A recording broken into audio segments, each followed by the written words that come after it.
Les was always in character.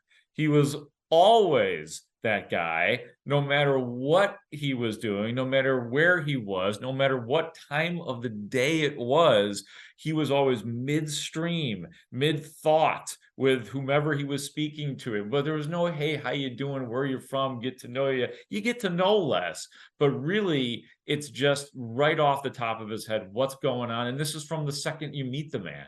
It didn't matter like to Les. Like you could be a young broadcaster, or let's just say you're a fan of Les. You go up to him, and the kid, let's say the kid goes up to him and he's wearing a Blue Jays shirt. He'd be like, "Hey, Mr. Grobstein, yeah, what's with the Blue Jays shirt?" It I know a lot sucks of people, and it freebases.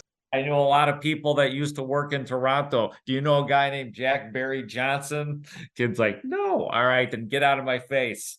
I mean that was Les's sort of gift and a big part of his endearment, that that character was real. Like I just said, like an exaggerated, like I actually less the lines are just very, very delicate. You would have to have the most powerful telescope to tell the difference between Les on the radio and Les off of the radio. He pretty much was always, or he was just in a character 98% of his life, and then the 2%, I guess somehow, some way, we have to allow for him possibly being sleeping at that time. If he did, I don't know, Sean. Did the man, like, that's one of the big questions about Les Grobstein. Did he sleep? And if he did, on average, how much do you think he slept a day in his life? I mean, God, maybe 3 hours. Like he would be up, he would be done with the overnight here at 5:30, and probably maybe go to sleep for a little bit. But he's up at 9 a.m. Like he needs to know what's going on with the news. He's got to make sure his show is, because he's Right. dying. Because he would always say this all the time. Like, he's so excited to get on the air because he's the first person to get to talk about this Bears win or this Bears loss, or Yeah. this Bulls whatever. Oh yeah, man. He even needs to lay down his flag and entrenched in whatever topic that we'd probably all disagree with, but he's going to tell you for 5 hours why he's right, whether you agree or not. Right. Right. And I remember, like, after we lost Les, and for a while after Les died, I did take the mantle from Les, and it was Bears off season. So, I did maybe two or three, this is like 2 or 3 overnights a week, something like that is what we negotiated. Because there's a lot that goes into it. But part of my quote unquote negotiation was, okay, no funny stuff. I am not going to cover Bears Monday Night Football, work the locker room, and then run from Soldier Field to the Prudential Building, which is doable. I am not going to do that. Like, if there's a Bears press conference at 10 in the morning, even, for instance, I am not going to sleep for 2 hours and then get in my car and go to Haugh Hall and then report on the Parkins and Spiegel show and then do an hour with Gabe Ramirez. And then, I'm not like I was like, let's set an impossible precedent when it comes to doing the overnights. Like, if that's why I always say he perfected the craft, because in his dust, where anybody that was interested in following in Les's footsteps as the overnight host, you probably had to think to yourself, well, there's some things that they might expect, but instead I took it in a different direction. I said, here are some things I expect. No doubt about that. From doing the overnights. And one of those is, put simply, I am not capable of doing what Les Grobstein did. And we laugh at it and with him, and I mean it in both ways. We've done it at him and we've done it with him, but it is true. Like, what he did was a talent.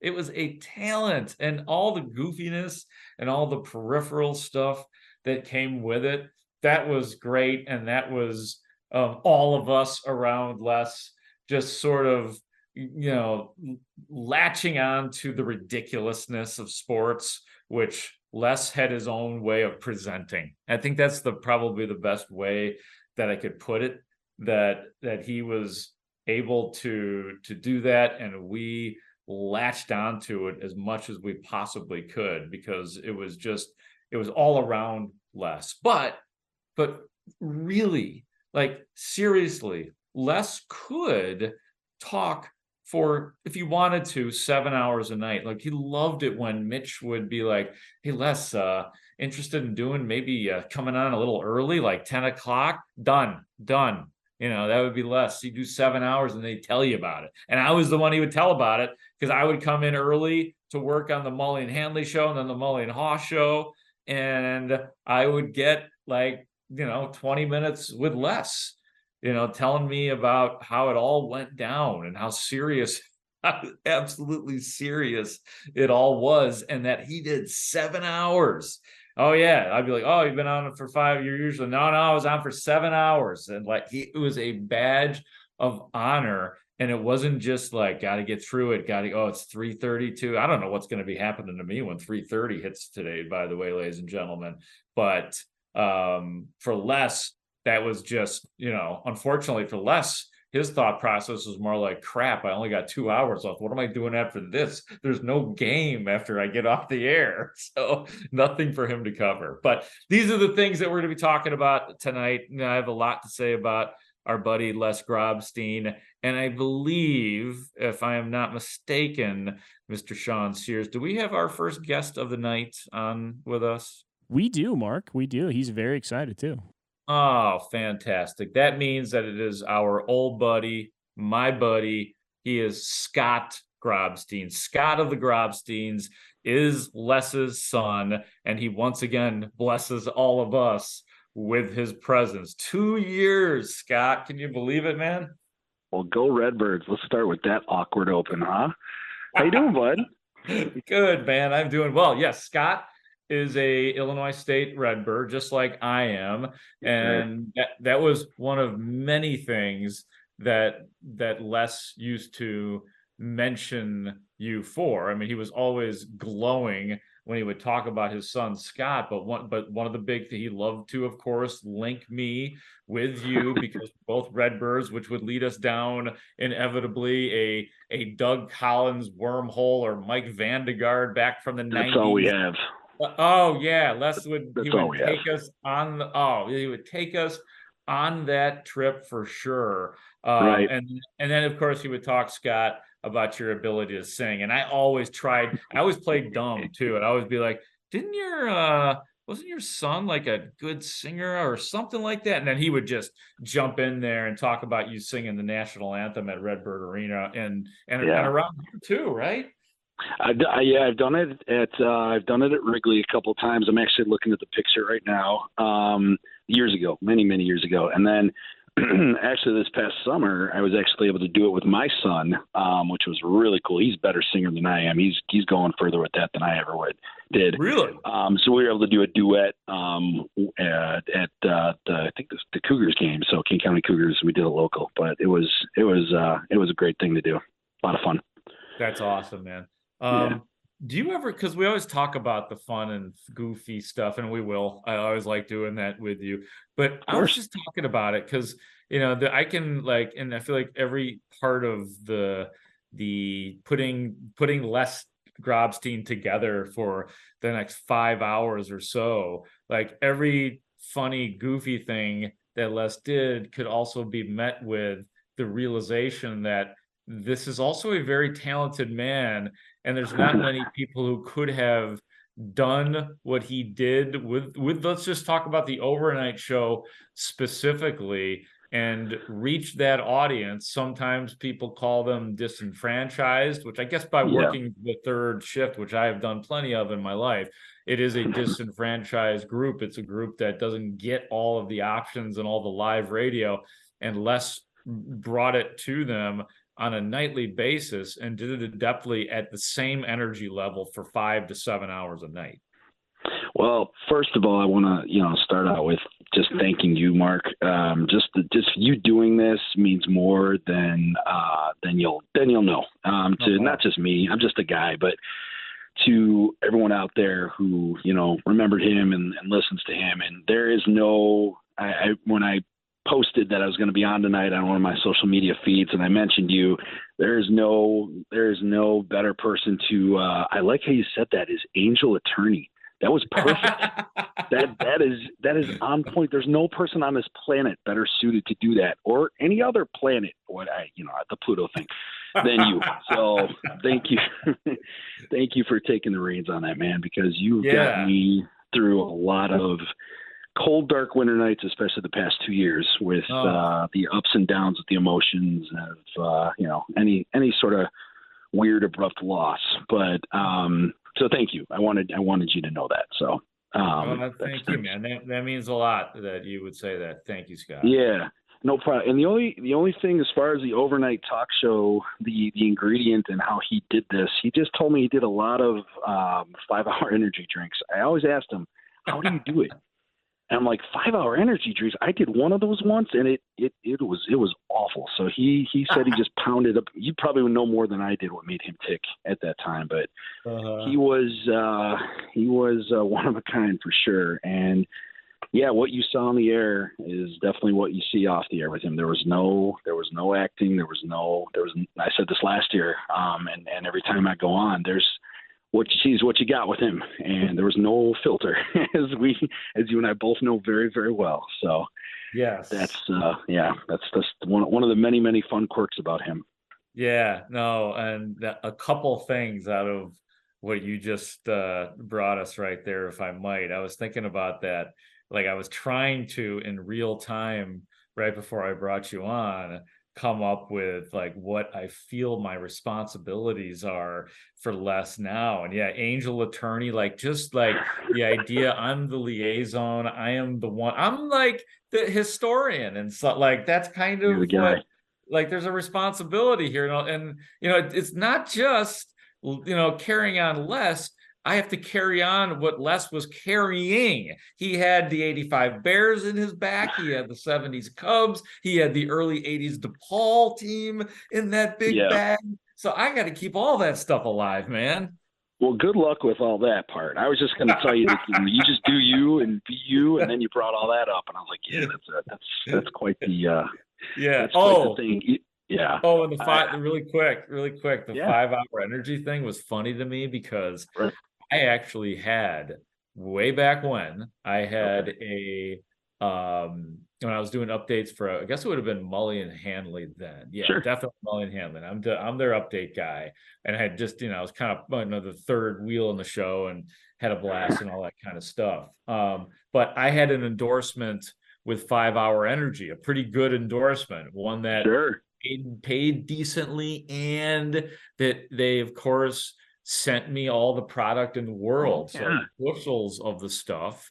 And so basically I didn't use a lot of 5-hour energy, to be honest with you, but every day Les found out that I had that, and it was like liquid gold to him. His eyes went bright, and I told Les, here's the locker, here's the combo, you come in here anytime you want 5-hour energy, they're yours, and I'll be damned if Les didn't go through every one of those 200 bottles.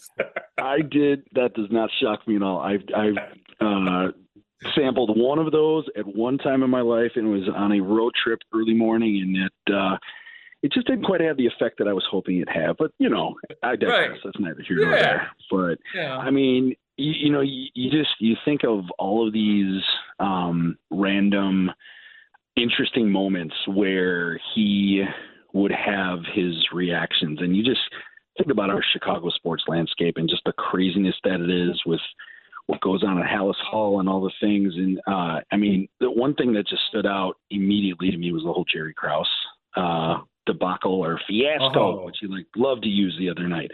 That happened the other night, and you thought the Urlacher rant was bad. I guarantee you people would have heard him from here to Montana about Jerry Krause because he was, and rightfully so, because he respected him. And I know there's different, opinions and all that. And, that's another conversation, but he would have gone off the deep end, and that's saying something regarding that. So it was a random thought that I just thought of.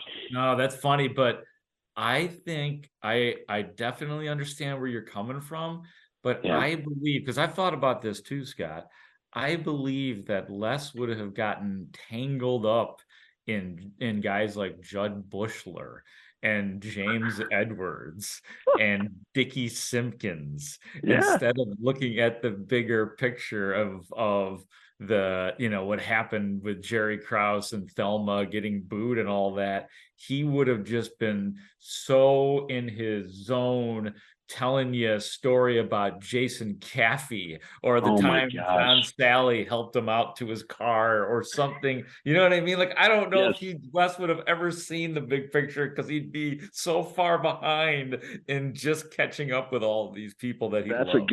That's a good call. Yeah, you're right. All of the avant-garde players, he would have just gone further than anybody else could have imagined. I love it. That is so good. Oh my goodness. Yeah, it's interesting the past 2 years with everything, and there's, as with anything in life, when especially when you're dealing with loss and with grief and all that, not to make it serious for a moment, but no, it's okay. It's okay. It is interesting. Oh, sorry. Thanks. It is interesting because there's these oddball moments where I'm like, oh man, it'd be cool to give him a call right now. You know what I mean? It's not so much the big events. It's not so much the holidays. It's not any of those, I don't want to say trigger moments, but it's the random, it's the Jerry Krause stuff. It's the random, oh man, we got the number one pick. Is Caleb Williams the guy? All that random stuff that I talk to about. And that's where it's tough, and you think about, for us, Northwestern basketball has become such a big part of my family, which is a weird team to mention just out there, just to go less on you for a minute, because he was so connected with that program. Okay. And your little buddy, Nicholas, my son, who is now I love Nicholas, 11. Man. Yeah. He has, I don't know if it's something you said or that you said he'd become the next guy, but he is my sports guru. Every morning I say goodbye to him on the way to school. Did the Hawks win? Is Bedard the GOAT still? All this, like anything related to sports, it's like he's magically carried on the legacy. And he didn't know my father too much. He obviously knew him, but he wasn't mega close. He was young, and it's just incredible how he has carried on the whole sports desire or whatever you want to call it, but it's really something. So I knew it. What did I tell you, man? You called it, man. You called it. Yeah. So, and I've mentioned you to him, and he's like, oh yeah. So nicely done. I mean, he'll remind me never to root for Green Bay. He'll remind me never to root for the Cardinals, and he's almost like less incarnate, which is a little scary. At what age do you start to allow like Les's dirty little things like urine yellow and puke green? When do you let that slide through to the kids, or do you keep his ears plugged for now on those kinds of things? We're getting close, man, because he's in middle school next year, and right now man. It's Brud and Cap, and that's and just I'm trying to imagine a conversation between him and my father, and him saying, "Bruh, the Cubs aren't going to win," and my father wouldn't know what to do with that. So we're getting close. We're getting close.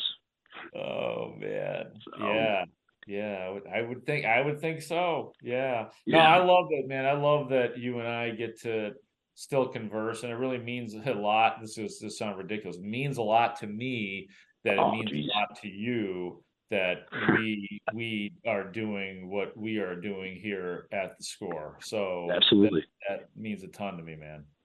Well, and right back at you. And I mean, like I said, since this went down literally 2 years ago, and I'm in my basement right now doing my conversation with you, and this is where I literally was dealing with all of it, and when it happened. So it's just amazing how it comes full circle. And as I say that, I'm looking at my bobblehead of his and just random his softball crash shirt. I have some of this stuff, which is. It's weird. We'll be, basement's our playroom, and I'll be down here with my boys. And out of nowhere, if I'm just cause, I'll just push the bobblehead and hear the, because that trade sucked. And, and he's playing that for his friends. You do it so much better, man. I've always said No, that. that was great. That was great. But yeah, anything that's very Chicago-y, I'm reminded, you sound like Grandpa Les. So, Oh man, that's great. That's what I get. Wow. Yeah. Well, So. the legacy gets stronger. I guess so. Something like that. Yeah.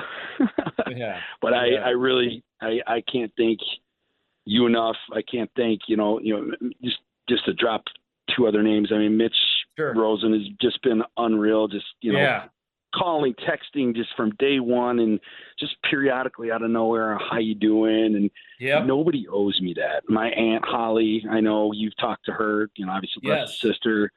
I wouldn't have gotten through these 2 years, especially early on when this whole thing went down, and you had to figure things out pretty quick. And she was like my savior for that. So I just wanted to thank her on the air too. But it is amazing what sports can do, and the therapy. We all know this. That's why we take part in the sports industry. But it's amazing the therapy that sports can do. It can get you through COVID. It can get you through any kind of bouts of depression, and it can get you through loss and grief. And I'm not trying to get all weird and deep, but it is amazing the power that sports broadcasting has to get you through some really tough moments. So really, and specifically what your dad and my friend Les did, and that was really the most intimate of any forms of all the different types of radio.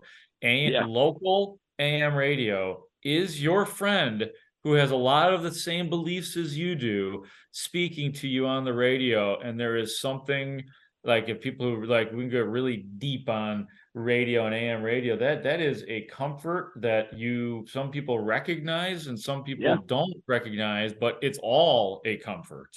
That's what it is. That's a perfect word to describe it. It's comfort. And especially with him, where he is so local and he's developed, decades of such a fan base and an audience or whatnot. And he could, as you know, scream at you on the air and tell you you're absolutely out of your mind and all the other, as he would say, blah, blah, blah, and all these other words. But you still knew where he stood with him. And it was usually in a good place. He had the unique talent of going, nuts on the air about something, really silly, but at the same time, you knew that he was going to be there for you whenever you needed him. So great. No, he was, man. Scott, thank you so much as always. And anytime you hear me on the air, really anybody, you can pick up the phone and call. And I always love to talk about Les and love to know what's on your mind too, buddy. Oh, anytime you need. I'd party with you all night if I didn't have to teach tomorrow. So this is absolute blast. It's an honor to be able to do this, and absolutely goes right back to you. Anytime you need me for anything, it's one call or text or message away. Yeah, thank you, Scott. It means a lot. Pleasure. Have a great rest of your night. Take care, buddy. You too, buddy. Take care. Yep. That is Scott Grobstein, Les's son, and I always have to retell the story of how my first interaction ever with Scott Grobstein was on the Score text line. And it was because, believe it or not, I do have a conscience, and that is one that every once in a while I felt, am I going overboard with some of the shtick that I do about Les doing the impersonation, making fun of him, messing with him? Am I taking this all, oh dear Lord, am I taking all of this shtick too far? I would ask myself out loud sometimes on the air, and sometimes I would do it to myself, when you get off the air and you just ring yourself out and you think about the things that you said, and oh man, did I push it too far with Les? So that was always something that I was contemplating. And then I got a text pops up and it said, hey man, paraphrasing at this point, hey Mark, this is Scott Grobstein, I'm Les's son. He's like, something to the effect of, you're hilarious, I love the impersonation, it's spot on, some other, like, very much the approval that I needed. Just not that I wouldn't have kept doing what I was doing, because we're all a sellout for a good bit or something that people seem to enjoy.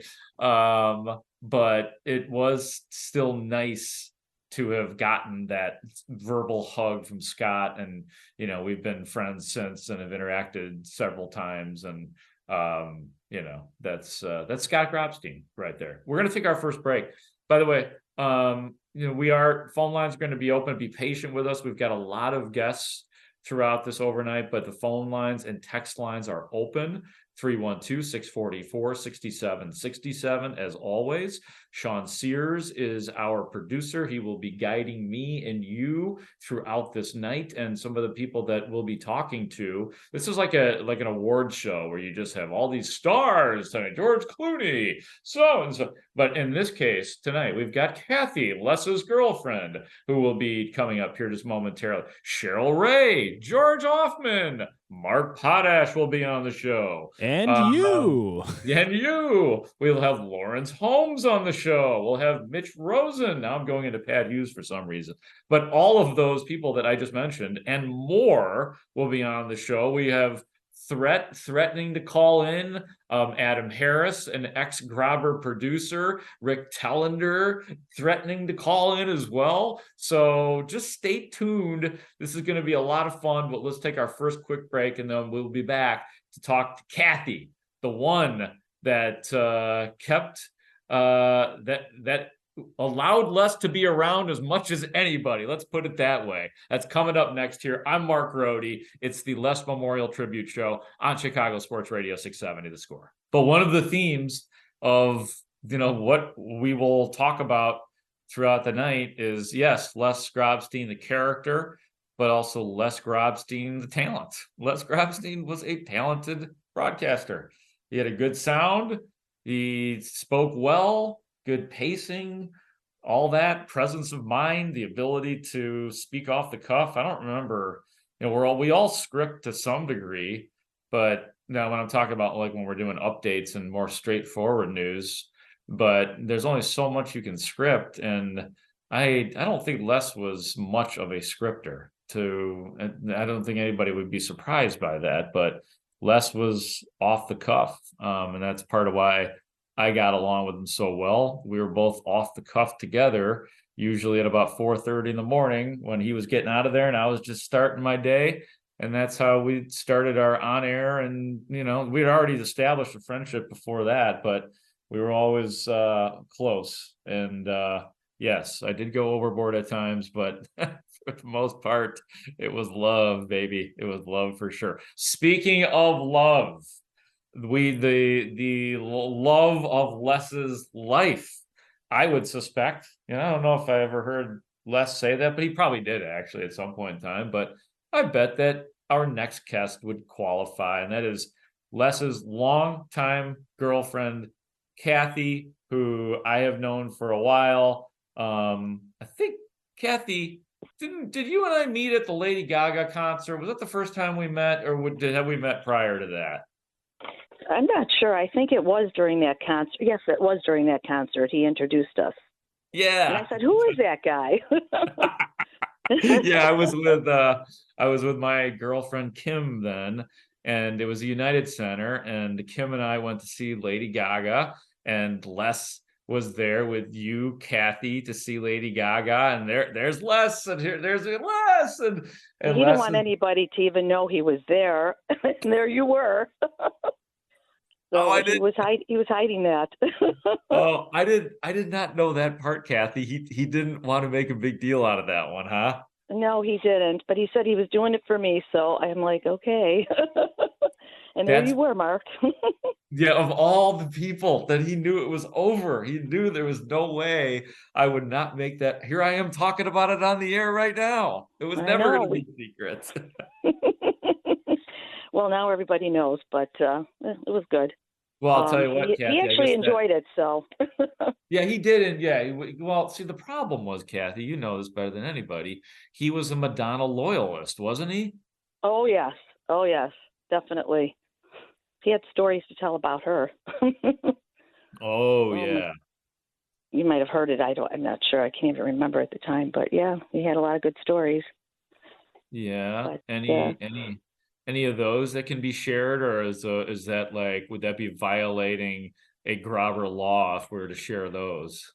I can't even. I'm not going to bring it up. Okay. I even had him go to a country concert with me, and he didn't want to go.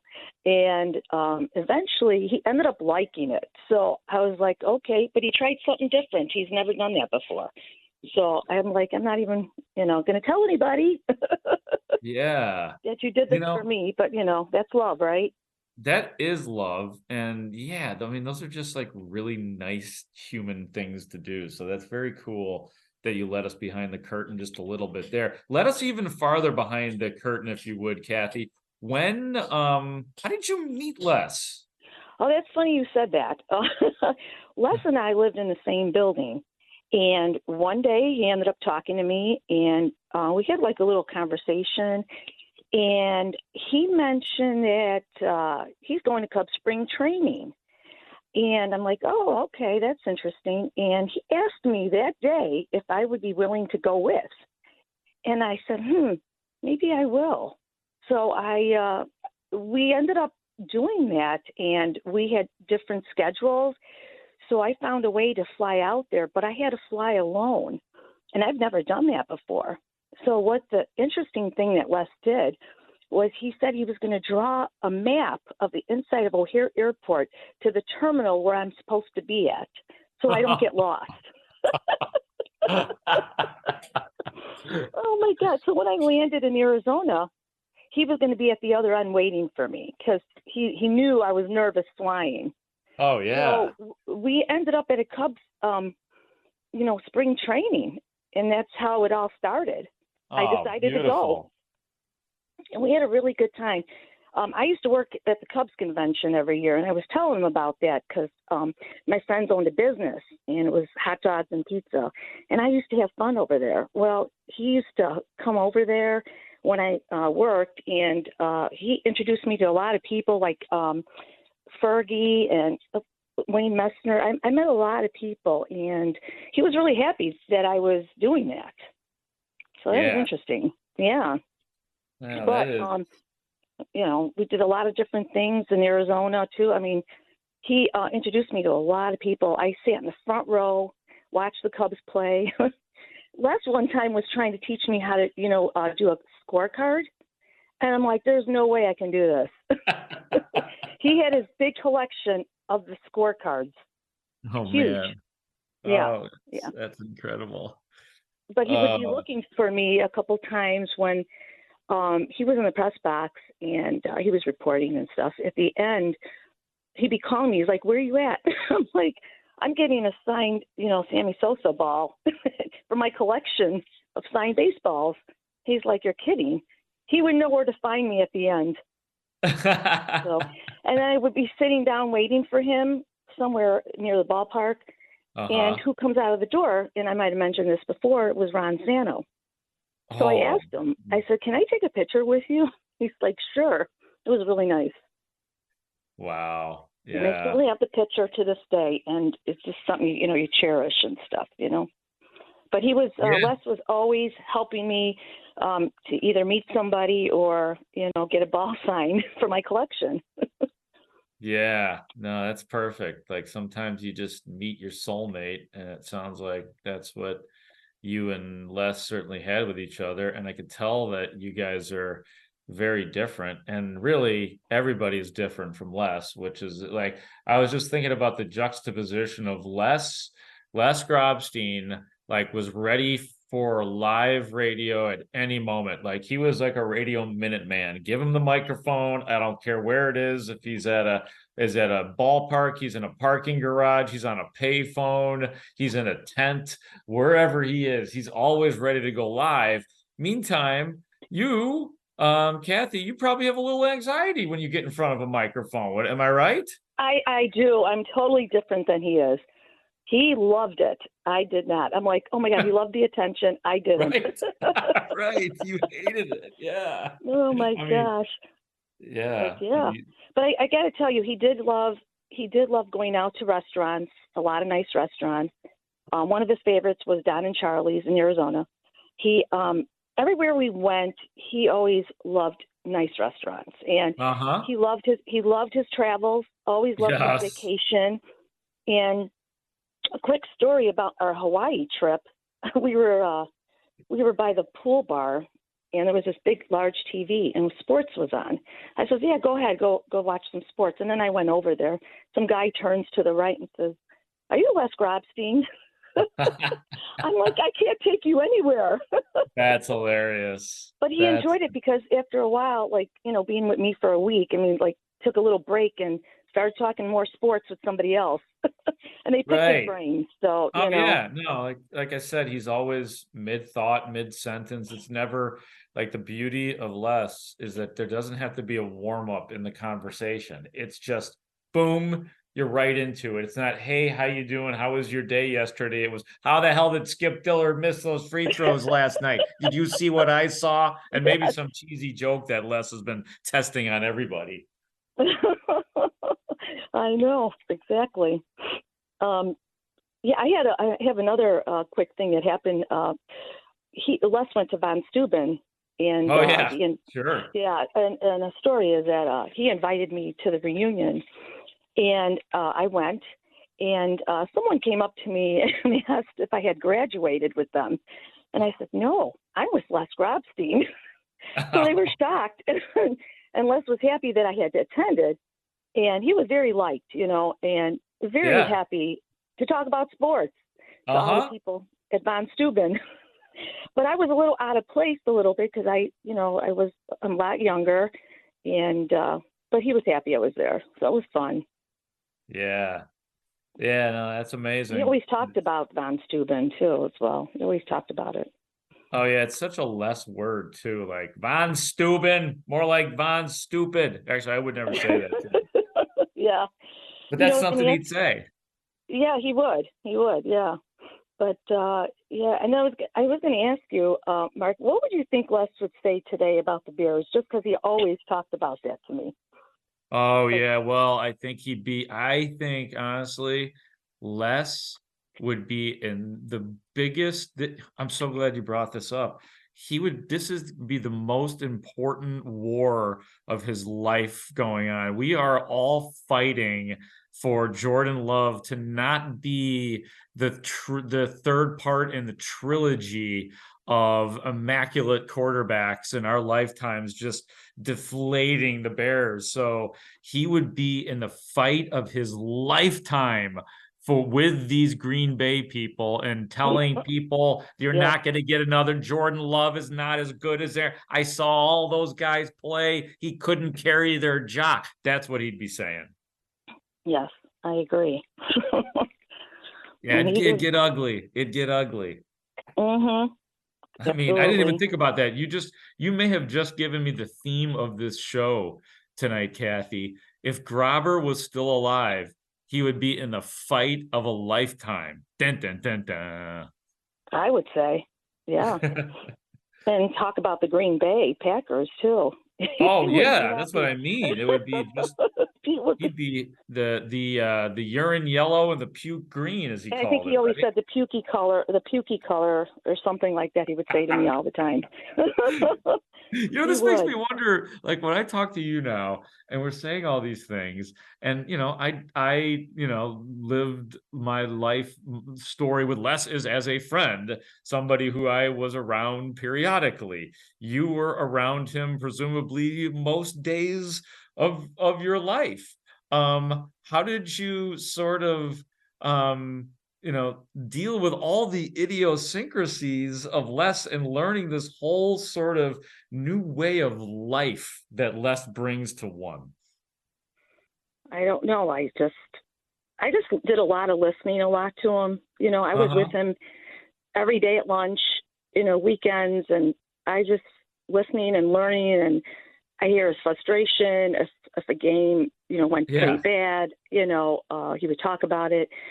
Some of his words, just how he says things, I don't know, just hurt a lot. And, yep. Well, I didn't think at the time I would put that in my brain and think that I'm getting something out of this. But later on, you realize, oh my God, I remember him saying this. Yeah. I think about him every day. I think about how he would talk about something. I'm like, oh boy, if he was around to see this,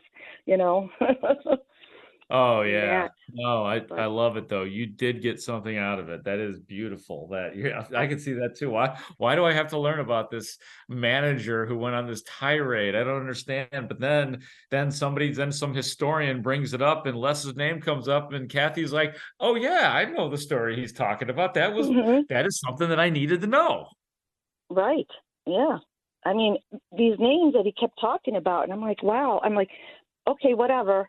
But then eventually, everything came together. And I'm like, Yeah, oh my gosh. You So, connect the dots. It's beautiful, Kathy. but 22 years, he shared a lot with me. And like, I would have to listen in the car, his play-by-play from the past.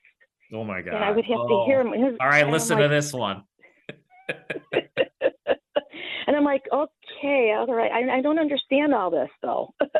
Oh, that's I would great. tell him that, But that is something I would love to explore further with you.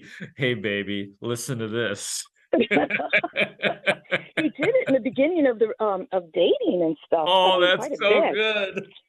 On the way home from like a dinner or something. Oh no. Check this out. And This is from 1987. A guy named Mick Jonowitz scored a goal, and this is me. Take a listen. Squeak, squeak, squeak. Oh my gosh.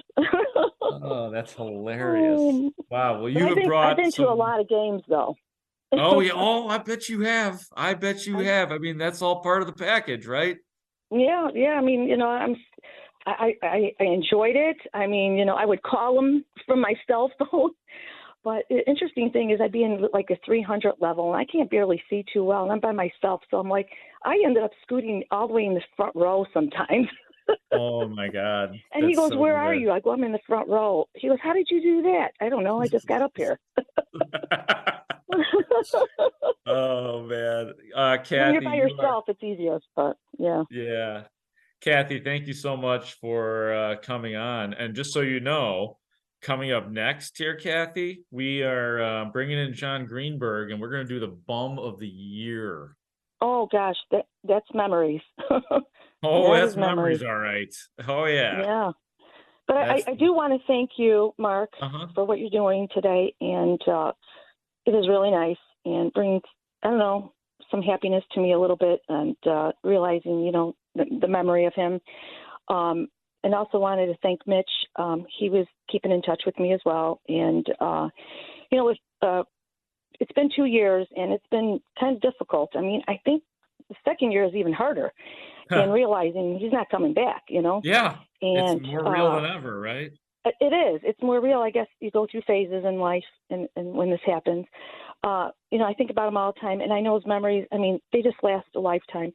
But if Les is listening to me now, boy, do I miss you so much.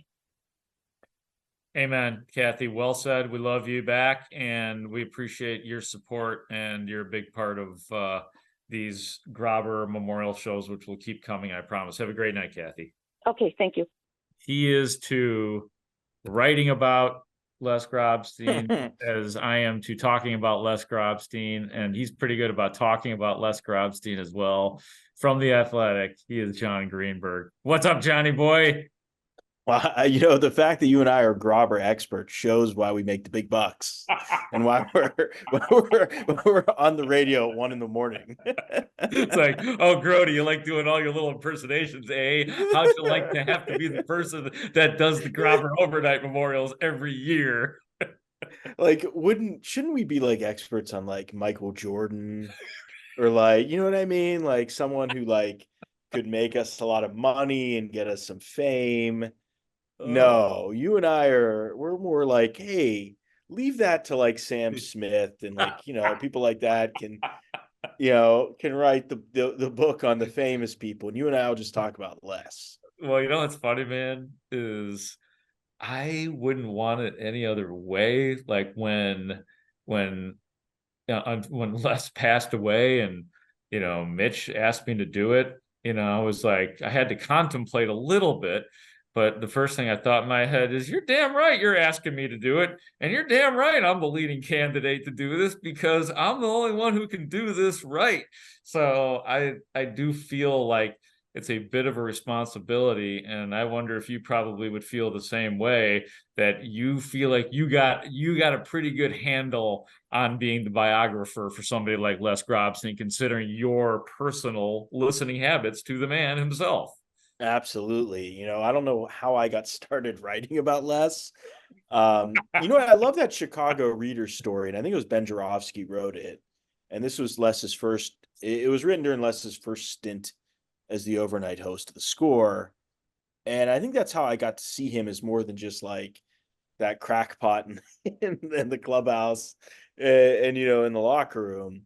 And then, when I got to the Athletic, I decided to write that story on him and really got to know him a little more. And Yeah.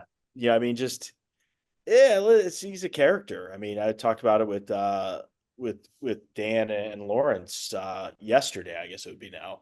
But yeah, he's just like, I like characters. I think that's, when you get into writing, some people don't like that. Some people just want famous people. Some people just want, boring famous people, or to talk, hardcore nerd strategy about sports. That's the big thing now.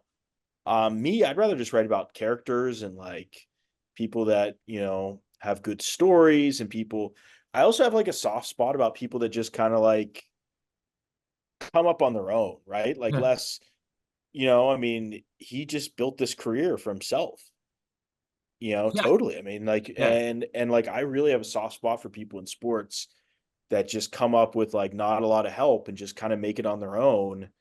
And I mean, think about Les, like, and I've talked about this before, like, here's this guy who grew up in Chicago, so, a hardcore nerd sports fan, and he made himself into like, before even the overnight stuff, he made himself into like a big name in the city when he Yeah. was on the Loop and things like that. I mean, he was known, like, we joke about Jordan and stuff. Jordan knew the Grobber. I Yeah. mean, everyone knew the Grobber, and like famous Jim McMahon story at the Super Bowl.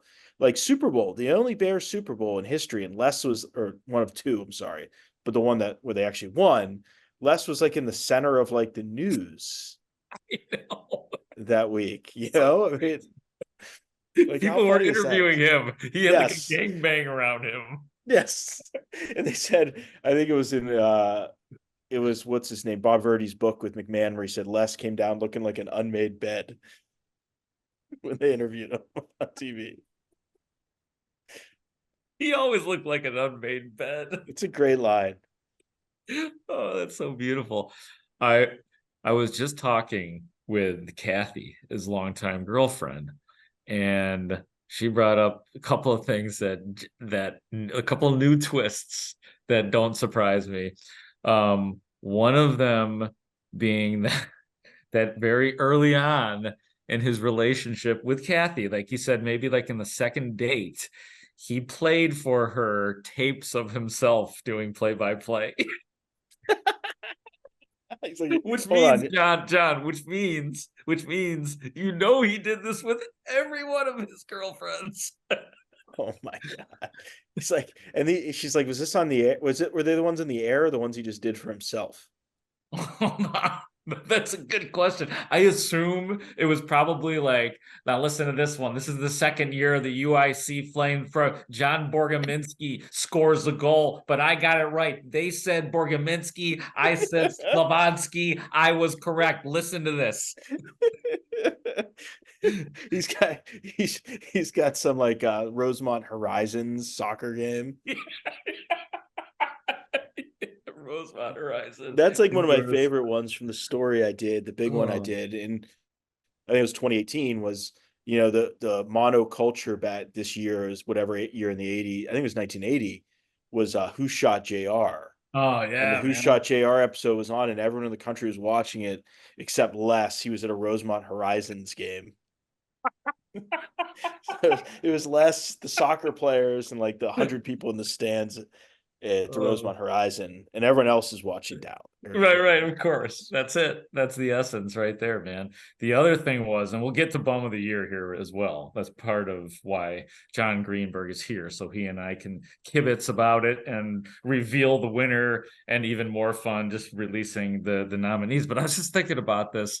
It dawned on me when I was speaking with Kathy, because she was asking me what would Les be triggered by right now. And it's the same old stuff, but he'd be in the biggest Bears fight of his life right now, because Oh my the God. Packers are on the verge of a third quarterback in our era to torture the Chicago Bears and subsequently torture Les. He'd be in the biggest fight of his life right now, man. What side do you think he would be on, Fields or Williams? Ooh, well, I think he 100% he'd be on Justin Fields' side, because guess what?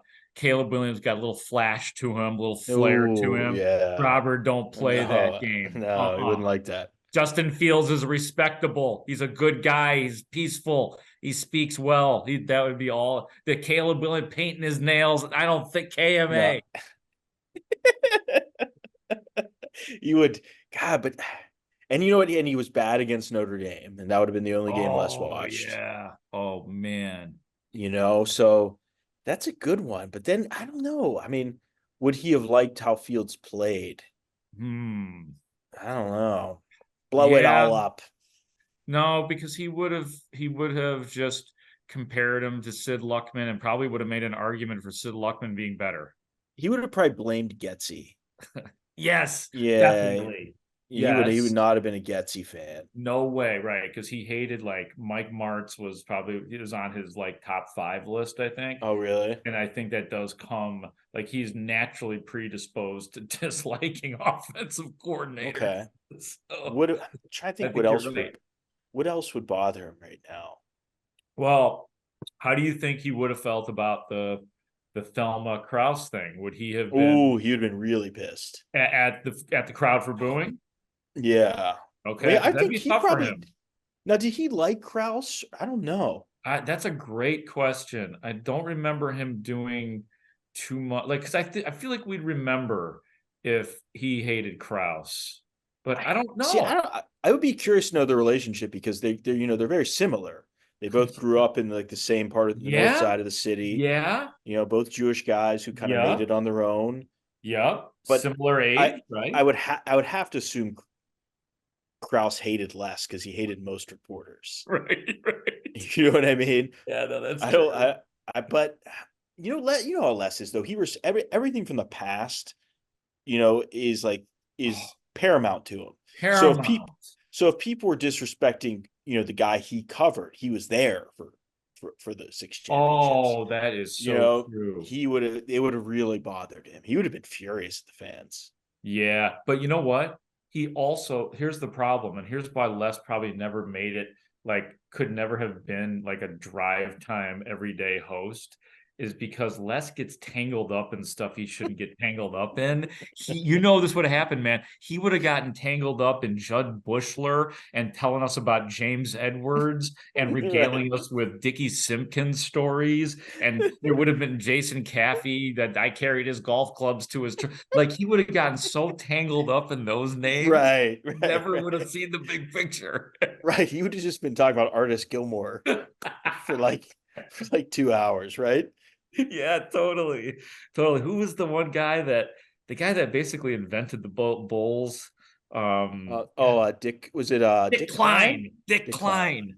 Right, and his kid was there. Son, yes, like 70. It would have some Dick Klein stories. Oh yeah, because I didn't know the name Dick Klein. That's a classic Les name. I'll tell you about Dick Klein. He would have just told us like boring Jerry Krause stories. Oh yeah, like long tangents about like something Krause said or did. Totally. And Michael Jordan called him crumbs. Yeah, we got that. But I'll pretend like I didn't know. Go ahead. And did you know they won there was 2 3-peats? Yeah, we got this. A lot of people think it was that there was it's 2 repeat the 3-peat. That's what it is.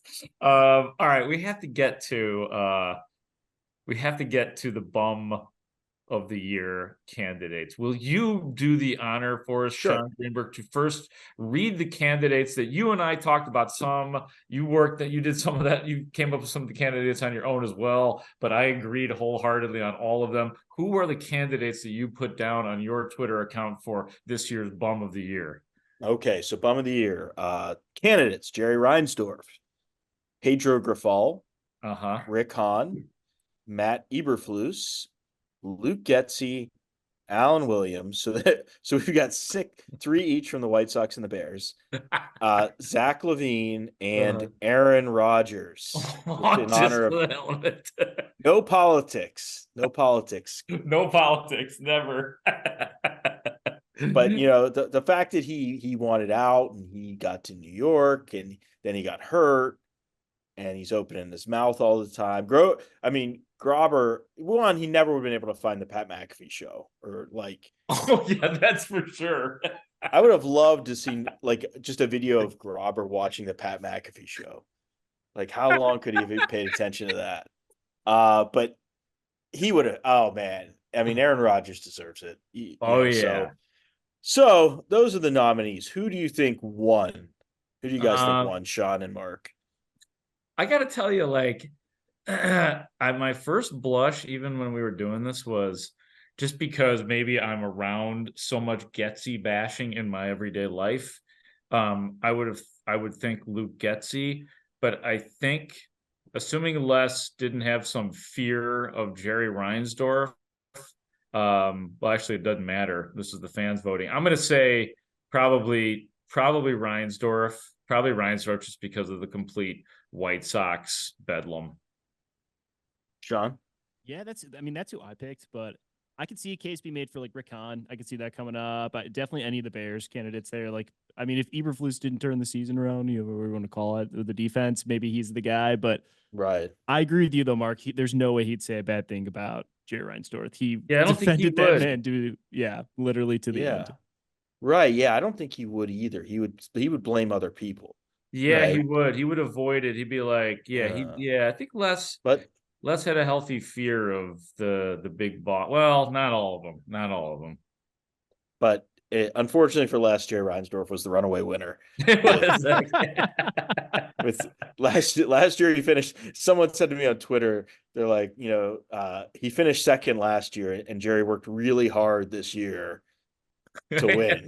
Yeah. He worked overtime. Yeah. He worked overtime in 2023 to win this award, because it was a disastrous year for Jerry. I mean, he had 61% of the votes. It was bad. I mean, just the whole White Sox. And listen, everything's not Jerry's fault, right? We're all aware of that.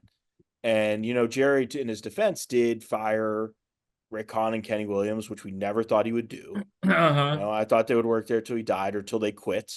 And I think Rick Hahn would have quit if he didn't get fired. So it actually worked out well for him.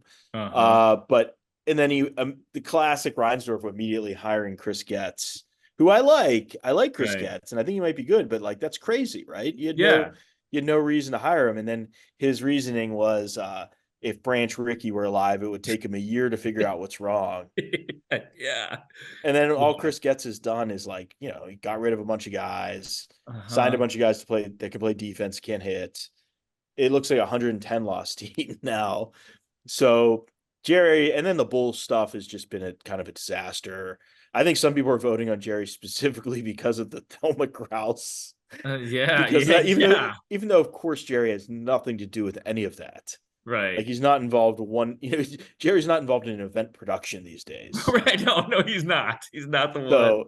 But Jerry, that's when you own two teams in town and they're the two most frustrating teams.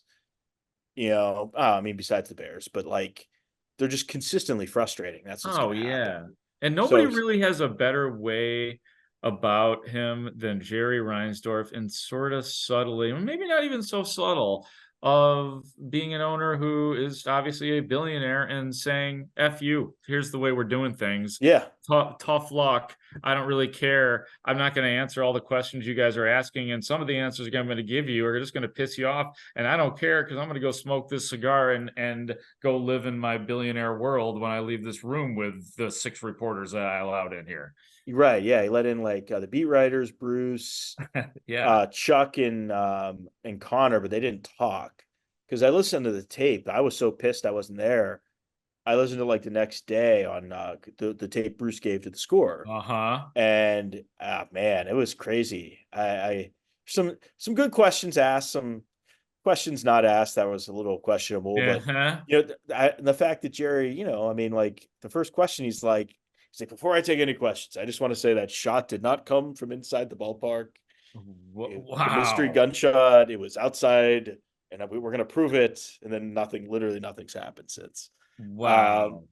It was class. And then also in that conversation, which is, I really wish I would have been there for this, is when he said David Eckstein was his favorite player. Oh my goodness. Which is just a very weird thing to say in 2024. It's weird to say in 2024, and it's also a slap in the face of so many other players who would have deserved that distinction.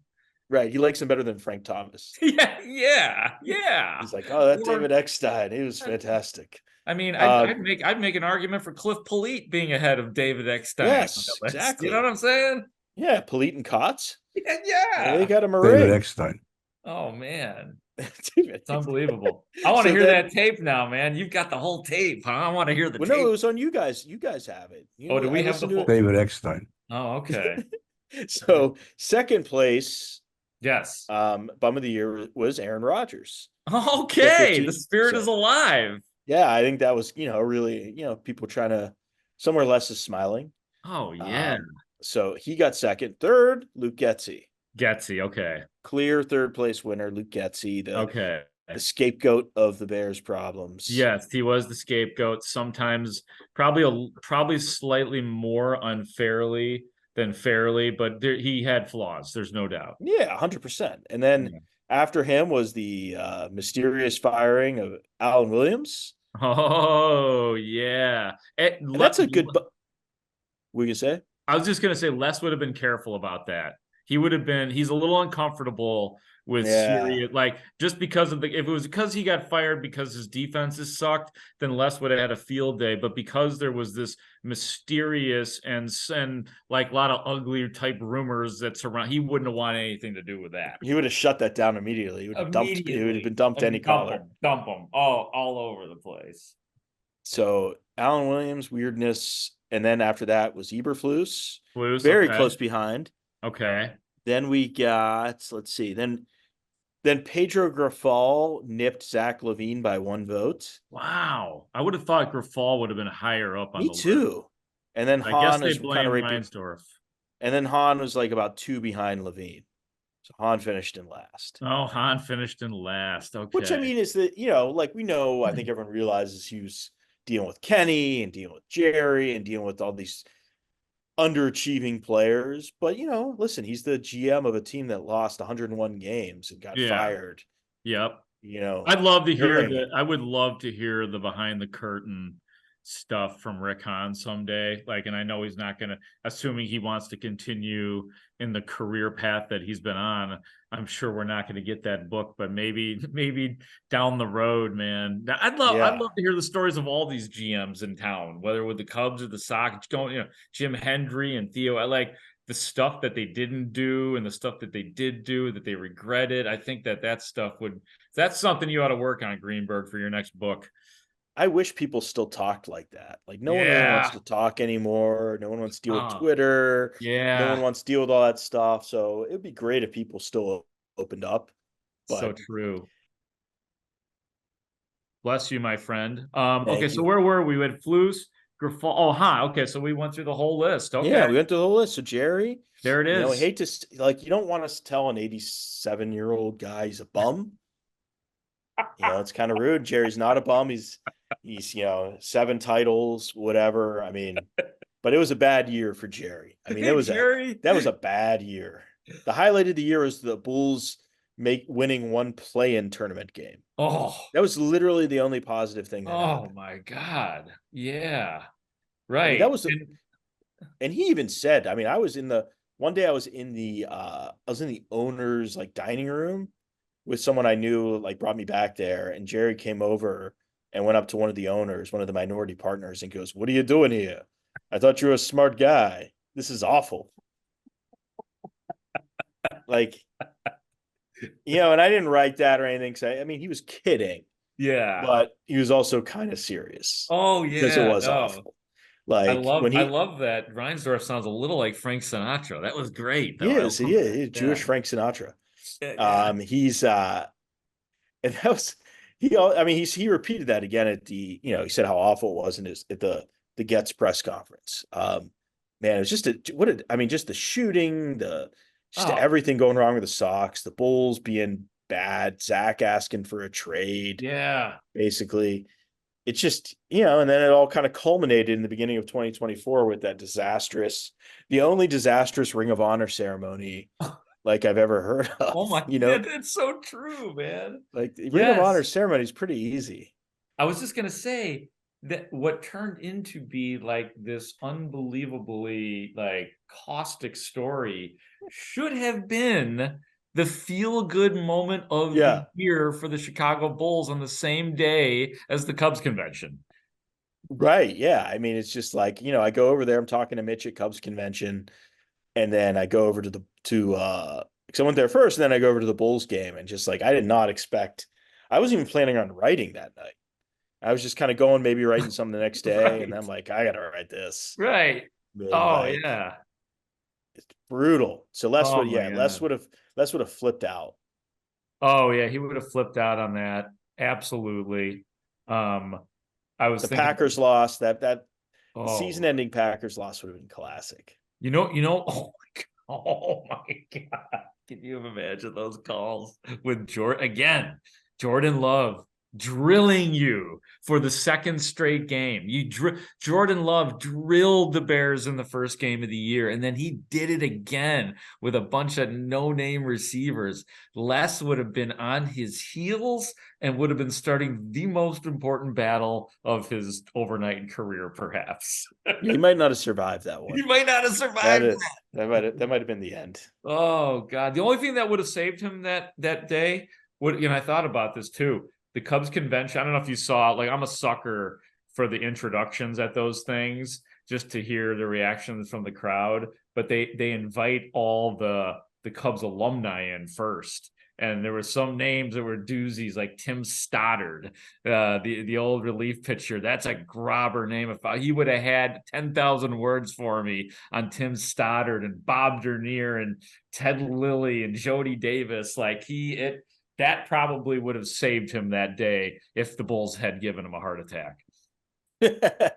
Yeah, he loved. I mean, he was just it's so many great stories about those guys, especially the Cubs. He had such a passion for the team. It was a shame when they kind of booted him out.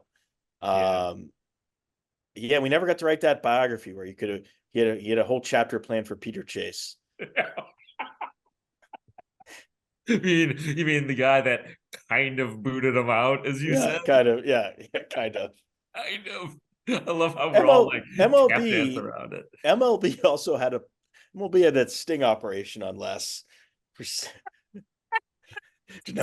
We never talk about, but MLB also had some doings there. Somebody needs to contact the NFL and the NBA as well. Our subject is on the move. Be like, how are we going to spot him? Be like, well, he's the guy dragging 75 media guides and he's World the guy, Series pins. He's the guy that looks like an unmade bed. Right. You know the guy. Wasn't there was like a great story, I think, where they found him like going with, I think it was like they're giving away something for the first Blackhawks Cup. I think they had like miniature cups they were giving out, and they found Les kind of by the truck in the loading area of the United Center. They didn't kick it, they just kind of just shoo him away. Les shaking down trucks. Oh man. It was like, right, he's like, it was like the Lufthansa heist. Les and his team. Oh man, dude, that is hilarious. This has been great, man.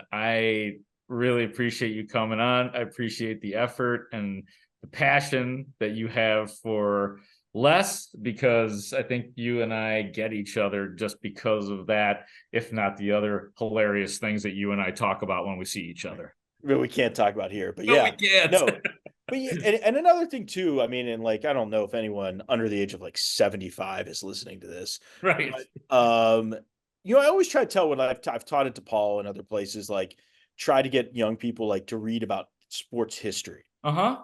and I don't know if people were doing that enough, and I could tell Uh-huh. because I would give kids quizzes and they would fail them miserably, Yeah. on sports history. So like reading about Les and talking about Les to me is a way. It's not just funny. We're not just having fun with it. It's a way to bridge the present to the past, right? Yeah. And Yeah. talk about sports history and kind of keep that going for another generation. So people know, when things happen, it's not the first time. Like everything's been done before, and that's why I did enjoy. I always enjoyed, like, before we go, like, when Schuster would call in. I know Schuster's calling in The tonight, right? best. Like there were times where Schuster calling and be in a bad mood and he would just kind of, give less crap. And it wasn't, it was funny for a sec. And then I got kind of annoyed.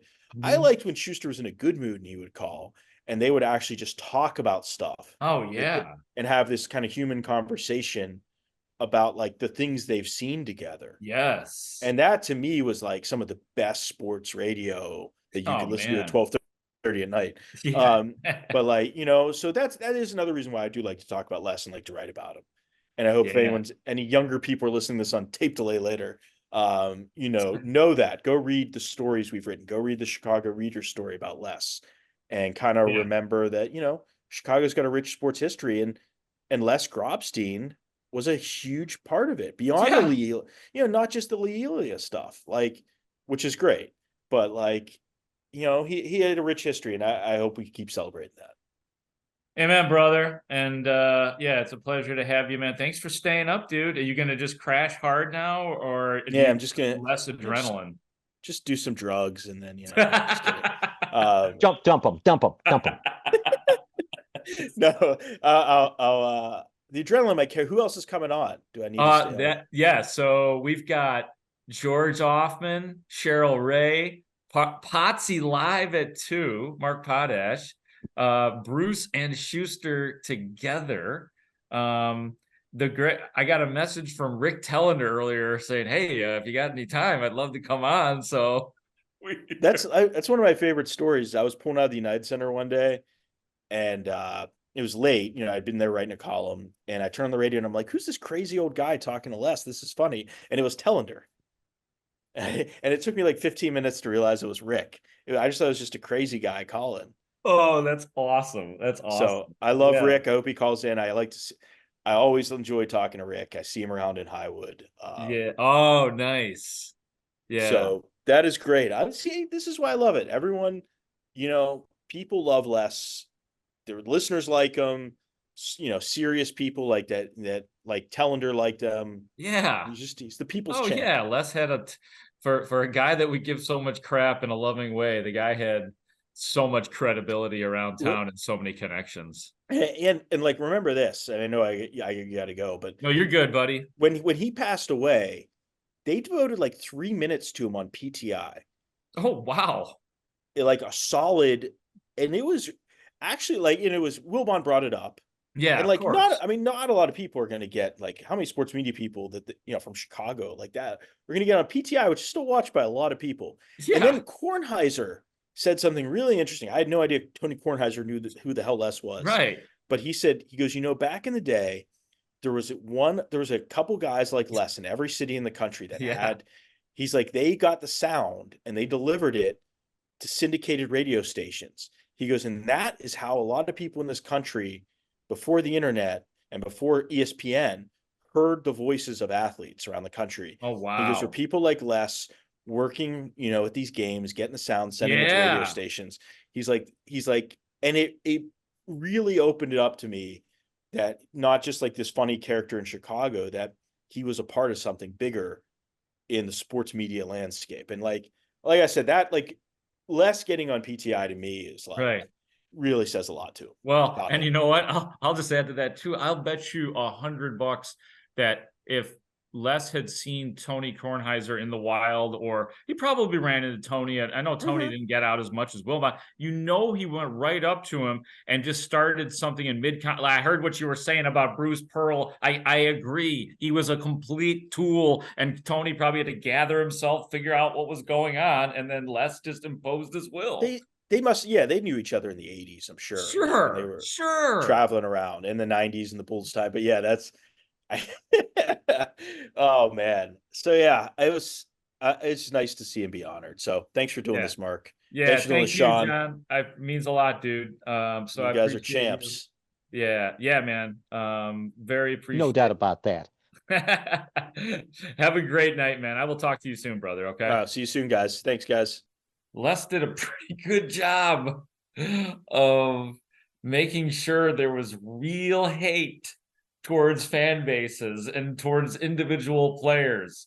Charles Martin, dead. Good. He's gone. Charles Martin, who once body slammed Jim McMahon. The hate that Les... I share that hate with one of the many reasons I love Les, and there's more Les in me than I care to admit. Just because, Charles Martin, KMA and RIP all at the same time for somebody like Charles Martin. That's for sure. Little NFL news, Urban Meyer, what a piece of crap. Oh man, I don't even know where I was going with that. But anyway, I was thinking about this before we get to our next guests, which will be Cheryl Raye and George Ofman. I was thinking about, like I've been doing with all of our guests, like we like to surmise about what would Les be thinking about certain things. Like I said, I think he'd be in the greatest war of his life with Green Bay Packers fans right now, and on the verge of losing men, figuratively speaking, because of the fact that Jordan Love may be on the verge. Like there may have been battles lost on the great overnight landscape with Les Grobstein and the Green Bay Packers fans. He would have survived, or would that have ultimately taken him down? Les gets taken down on the battlefield of Green Bay Packers callers from Wisconsin after the Bears' second loss of the year to Green Bay. Oh my God. I mean, it's just amazing. But to bring it back to like topics of today in the Bears offensive coordinator position, I already know, like basically just thinking about this right before we came back on, what Les would have told me about all of these candidates. Clint Kubiak. What would he have said about Clint Kubiak? Gary Kubiak was the guy that you want. His father. The only reason he's got a job is because of his father. Kick him out. There's no way. Shane Waldron. He would have talked about the Waldron sky deck and the Waldron lot. That a lot of people think that was a guy named Robert Waldron. So that's where we would have gone with that. Greg Olson, the guy that's getting an interview to be Bears OC. Oh, the Greg Olsons he could have talked about. The Greg Olson with the Bears and trading him for Brandon Manu useless. That's where we would have went with him, even though wrong spelling, wrong Greg Olson. That's how that would have went down. So those are the things that I miss about Les in terms of some of the extra analysis he would have had for guys like that. But that's just one example. Let's hear some more, I guess we can call them Grobber testimonials, because I'm always learning something new, or I'm hearing something I've heard before, but hearing it again is like watching a great movie again. I love hearing the same lines over and over. You are about to hear from, in the order that I say them, you're going to hear from Cheryl Raye-Stout and George Ofman, both longtime personalities in Chicago radio, with Cheryl and George having kind of done it all. So first, you'll hear from Cheryl, and then you will hear from George Ofman as well. Well, it's well over 40 years. And Les was worked for LS Radio at the time, so I got to know him there, and eventually we worked together at AM 1000. And Les was a character from the get-go. But I will say he was one of the few men that accepted me being the first woman doing what I was doing. So I will always appreciate that. But to be around Les and to travel with Les, because we traveled together with the Bulls and the Bears and the White Sox and the Cubs. And the best one I can remember was going up to Lambeau Field with him. And we're leaving the field, we're leaving the game, and some fans goes, "Are you from Chicago?"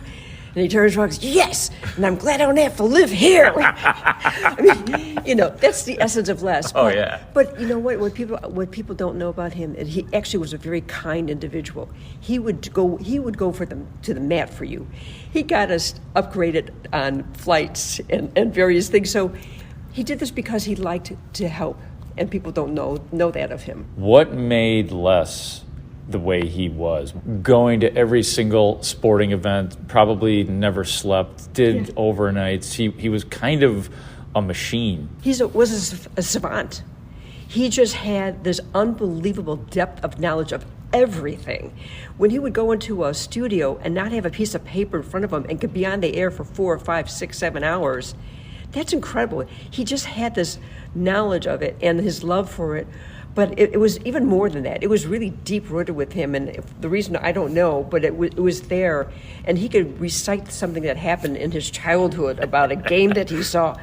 I couldn't remember what I had for breakfast that day, He'd tell you who's on deck. Right, exactly. And it was him. Every bit of him, every muscle of him, everything was about sports. It was genuine, too. Like I always said, and still say, that he was like we all were when we were like 12 years old. He never grew up. Like he never got that out of him, which I think was the beauty of Les. Like the genuine child in him never left. And that's why I enjoyed being around him. He would get mad about stuff, and I'm like, okay, let's just take it easy. But it was like that, like being a kid. Like he was going to say, I was waiting for him to stamp his feet, pound on the table. But that was him. And I don't know anybody like that or ever will be like that, because he was an original, the only one, the one that I really, really loved. Do you, last thing, do you find yourself thinking about, I think it was you, wasn't it you who tweeted about they were doing the wave at Soldier Field? That's a great example. There are so many times where I wonder what Les would have thought about this. You know what? It's really heartbreaking, because I go to all the teams, and I sit there by myself a lot of times, except for the Bears. There's fans there, and there would always be Les. No matter what, he'd be sitting in the press box, pulling out some rolls from his pocket, and you miss that unique character, and that's what's really tough. Cheryl, thank you. I appreciate it. You're welcome. All right, Lawrence, when? Oh, he's still present. I'm sure that if we were all in a press box right now, we would be giving it to him every single day. Of course he's present. He's omnipresent. Yes, he is. He always was, right?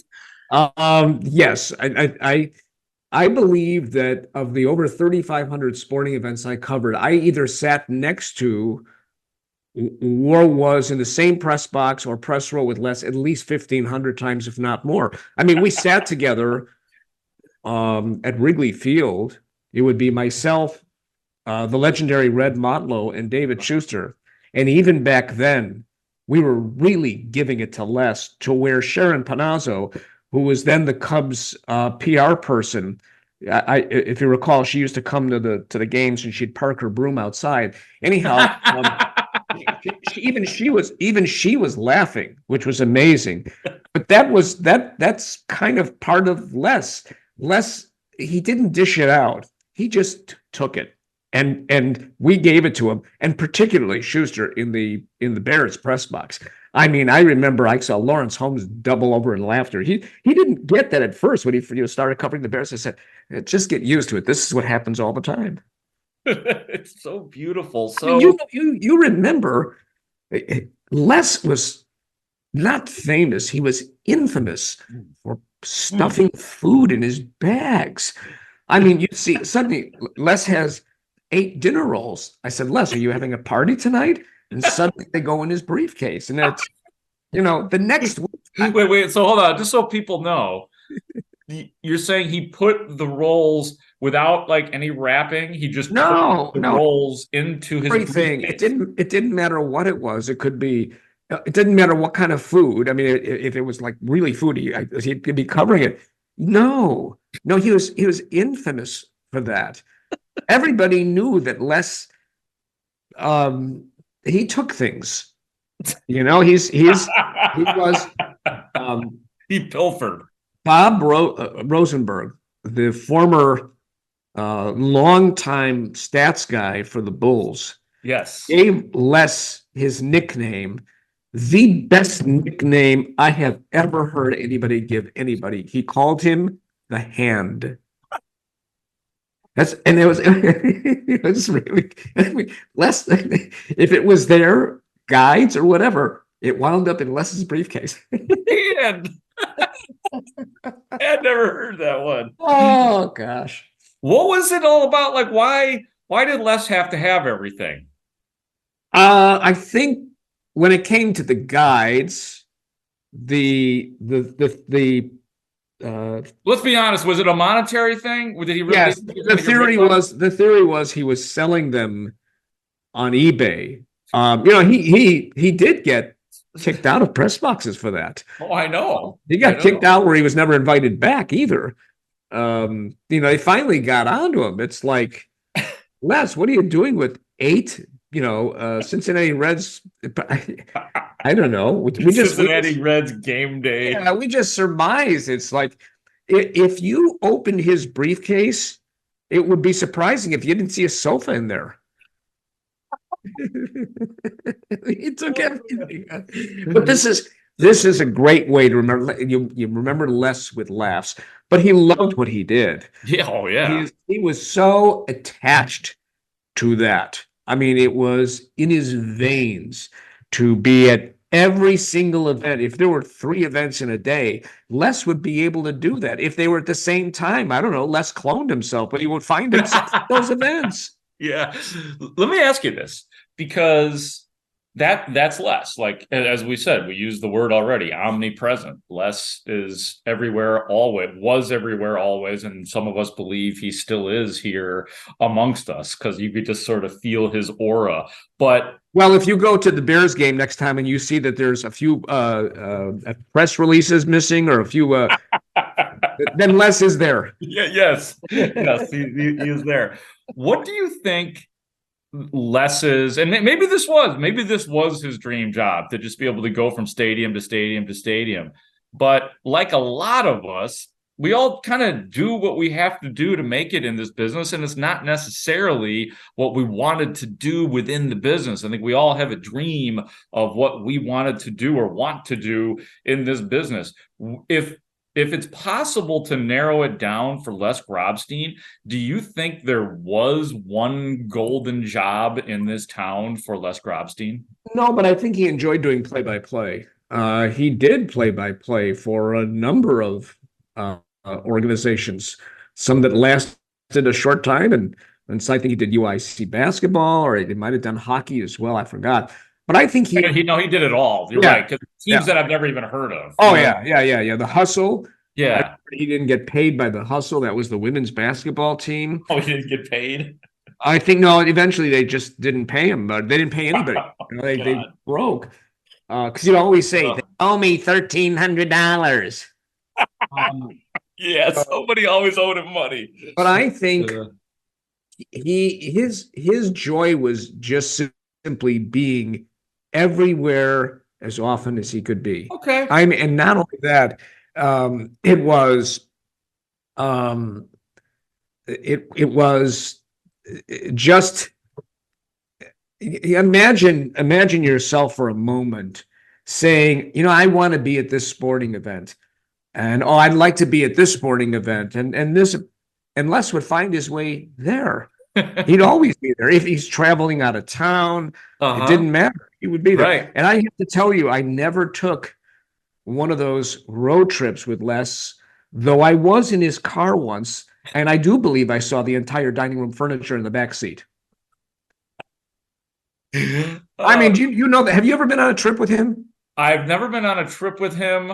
I've heard stories of people being on trips with him, and I have been in his vehicle, so I know the experience. I know the physical traits of his car. Oh my gosh! You would always. I remember being. I tried to get into his car. I said, Les, the front seat, I can't get in, and it would just all get thrown into the back seat, and it was just this is hey, George.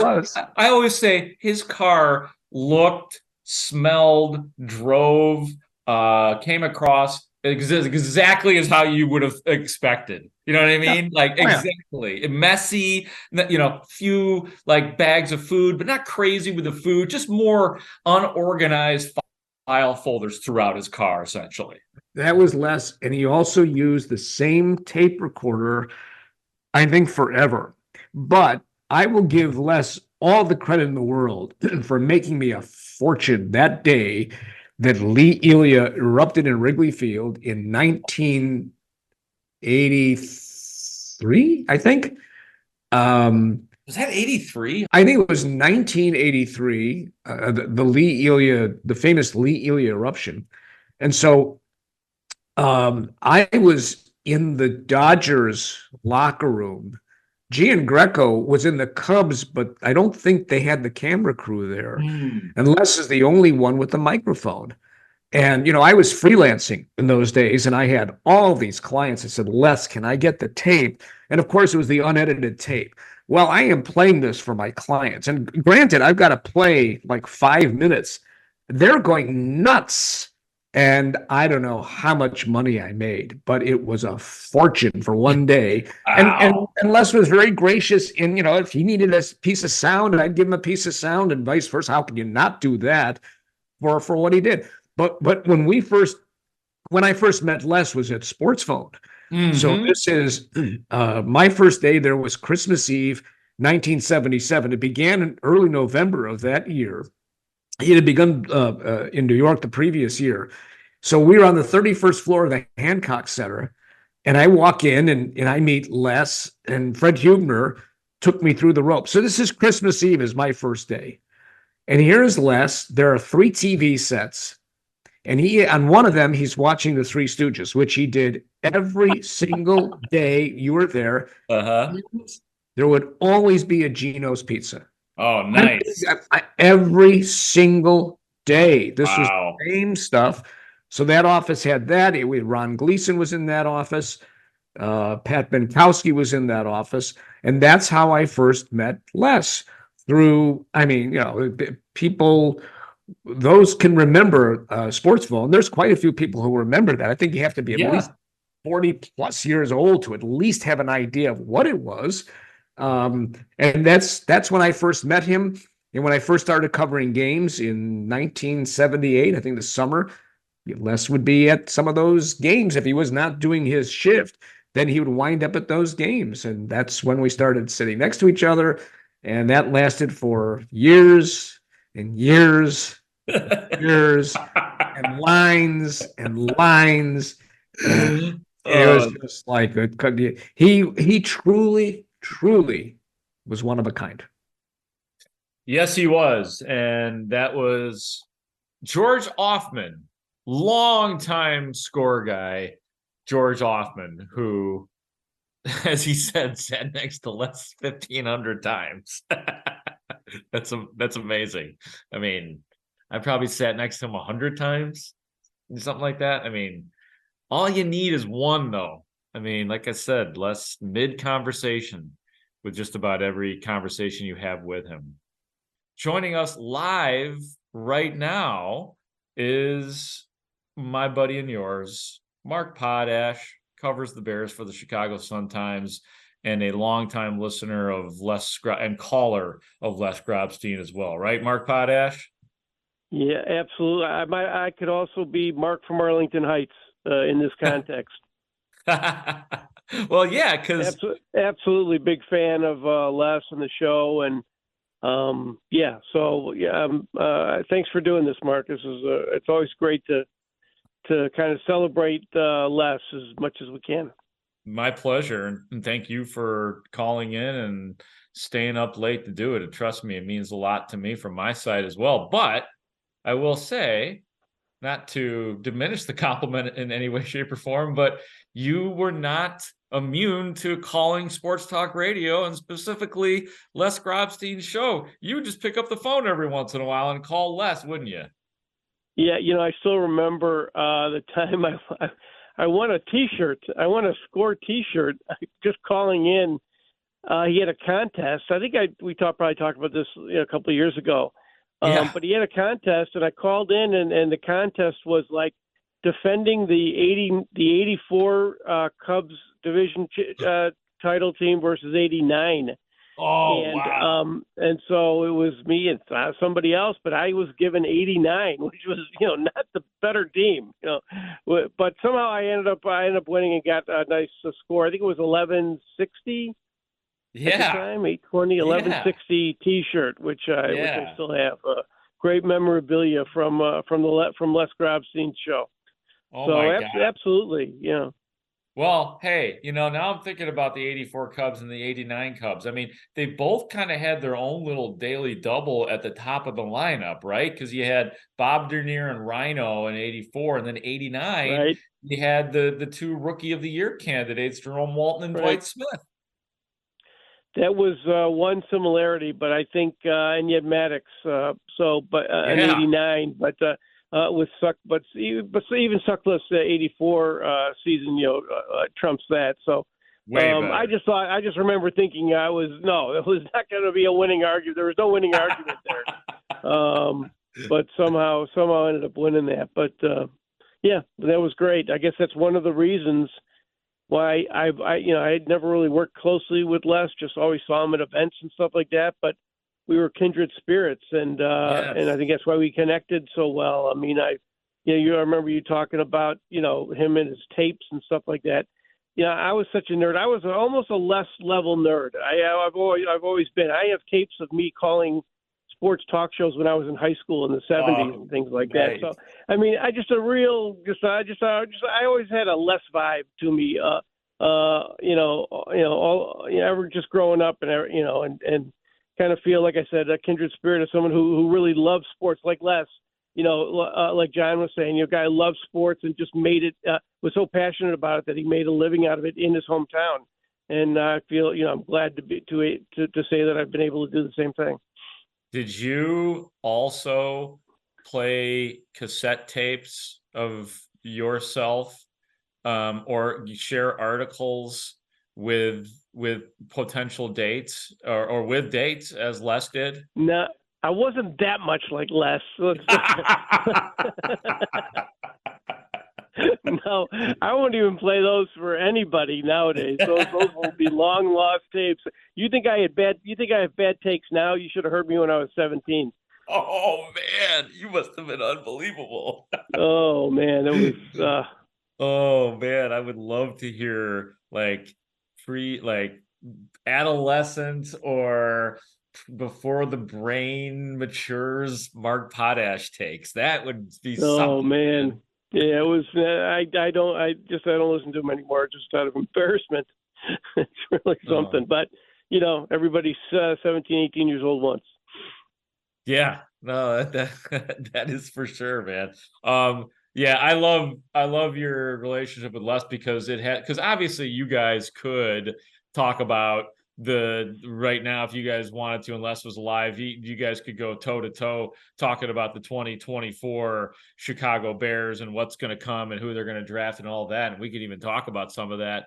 But Les also just specialized in things like back in the 80s, like you get into it, I get into it too, those 80s DePaul teams too that Les would get off on. Like that's some of my favorite stuff to talk to Les about when I could talk about a Skip Dillard or a Jerry McMillan or a Kevin Edwards or a Clyde Bradshaw. I'm all for it, Potsy. Yeah, it's just another thing about Les. Another thing that I think it was John who was mentioning about Les. He had such great detail in when he talked to you. I think at some point people would tune him out. I mean, it was just it was the sports version of too much information, literally. But I'll be honest, I was the opposite. I couldn't get enough of Les's detail. I was just that because I was kind of the same way, and so I would egg him on. I remember being several times I'd be done writing at the United Center in the press room, and he'd still be there, either working or not working or whatever. But he'd be there, and we'd just start talking about things like DePaul basketball. You remember when Sam Worthen tried to go for the kill against DePaul and in the NCAA tournament, and then they lost, and then DePaul came back and won, and then he'd give me even more detail. I just keep pushing his buttons because I knew that he loved that. Everybody knows he loves that. He loves the detail, and then always getting off on little tangents. And like I said, for a lot of people, it was just like too much. It was overload. But for me, it was like perfect. It was great. We were, we got along really well because we both were just so nerdy about the detail of sports history.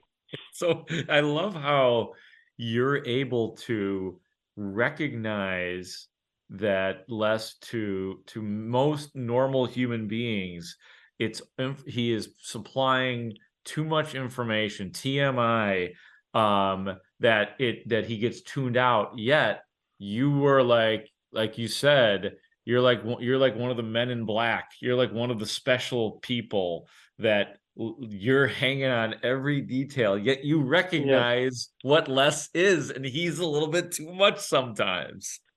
Yeah, I don't know if special is quite the word I would use, but distinctive, I guess. But yeah, that's just, and a lot of people are like that. I don't know, maybe not so much today, or maybe today, I don't know.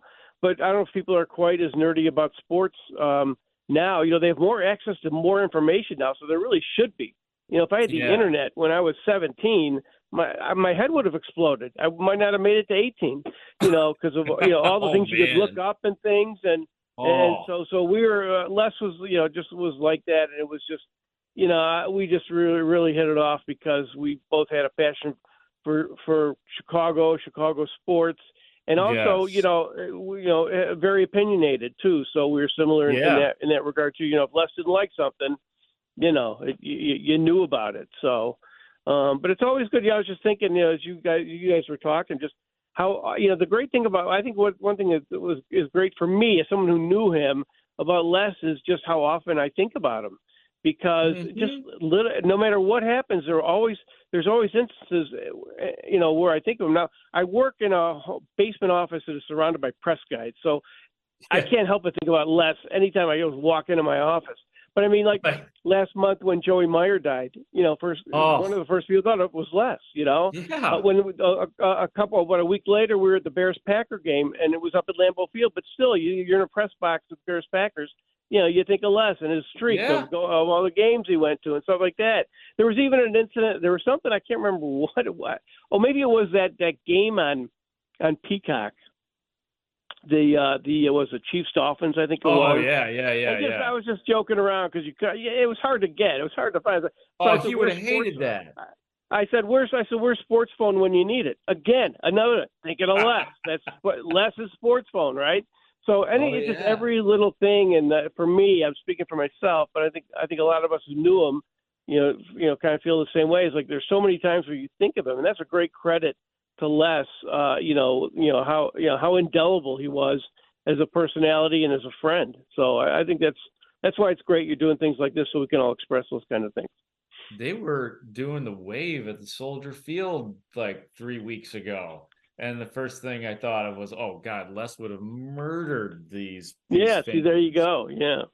For doing the wave. But what I do like about you, my friend, is that you are a liaison. You're kind of you're in the front of the line when it comes to the troops for the fans. You are the liaison to the fans because you take what they're saying on social media and to sports talk radio, and you present those sort of questions, or they are questions, that's sort of anything, questions to the people in power. And I appreciate that you are on the ground with Les, like Les would be, and with those fans as well. So that's further where I see some sort of a 1-2 punch that you and Les provided in this town.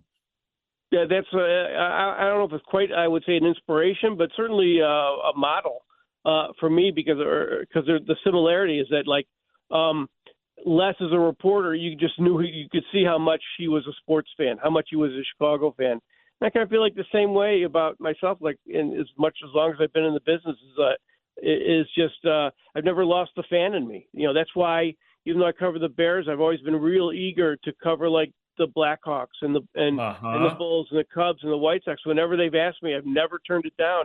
I know. Because Yeah, even as later, you get, once you get into the business for a while, you get a little bit jaded and you just get tired and just don't want to do it. But I've always done that because I've never lost the fan in me. There's always that, part of that's 18, 20-year-old kid who would do anything to cover a sporting event for the Sun-Times. I think Les was very much the same way. He never lost the fandom in him. He was always a fan, and still a reporter, still did his job and did it well.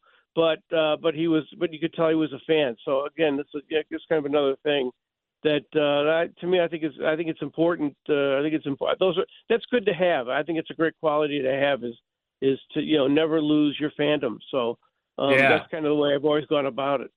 You know what? It's very simple. Like what you just said. You're right. Like 'cause sometimes I'm trying to figure out Les, what made him the way. Well, he was just a legitimate fan, and he pulled it off on the radio. He was a fan, and we know that he was passionate about certain things. He loved certain things. He hated certain things, and he picked a lane, and it was very distinct, and it was very specific as well. So I really do like that comp. I can't let you go without asking you a couple of Bears things. Is there any chance that the Bears don't draft Caleb Williams with the number 1 overall pick? Well, yeah, if he turns out to be like,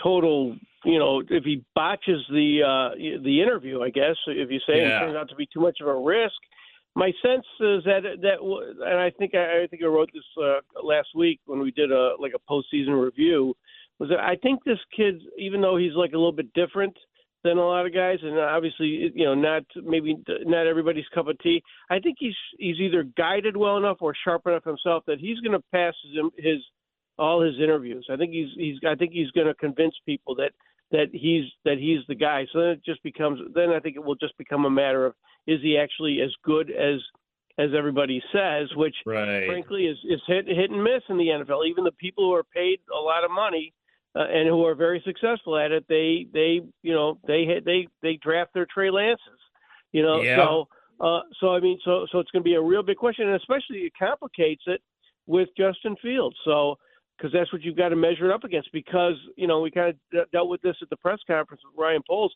He talks about I think when he was asked about the C.J. Stroud thing, he said, and correctly, that the package was just too good that he got for the first round pick. And especially now it is. Especially now, if you get the number 1 pick and Caleb Williams turns out to be what he is, he's a huge winner. Poles a huge winner on that. So my point is the package for the number 1 pick this year is going to be even better, even much better. So it should be significantly better. And so that's going to be very tempting. But I do think, and I think when Poles said he's going to go all the way through April to do his evaluation, I think that's a sign that he's going to give himself the best chance, which frankly he did not. He said last year, so I've got to be blown away, and he didn't really give himself a chance to be blown away because he made the trade before before anybody's pro day and before he could do those top 30 visits and the opportunities a GM gets to really find out about the guy. He really didn't do that last year. This year he's going to do that. And I think I think eventually, my guess is, it's an educated guess, will eventually tip the scales towards Caleb Williams.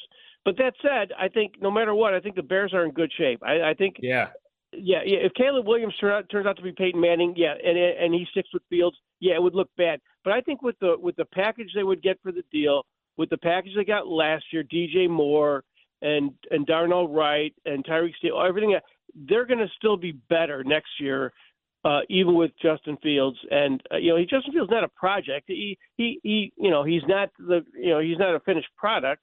But he's not a project. You can certainly win and win big with him if you have enough around him. So they're either going to have a lot around him. I mean, a lot. They should, with all the picks they would get, or else they're going to have a rookie quarterback who was considered a generational talent, potential generational talent, with also some pretty good pieces. This is good. So I guess what I'm saying is he can't. There's a right or there. I think there will be a right or wrong answer in this, like there often is with quarterbacks.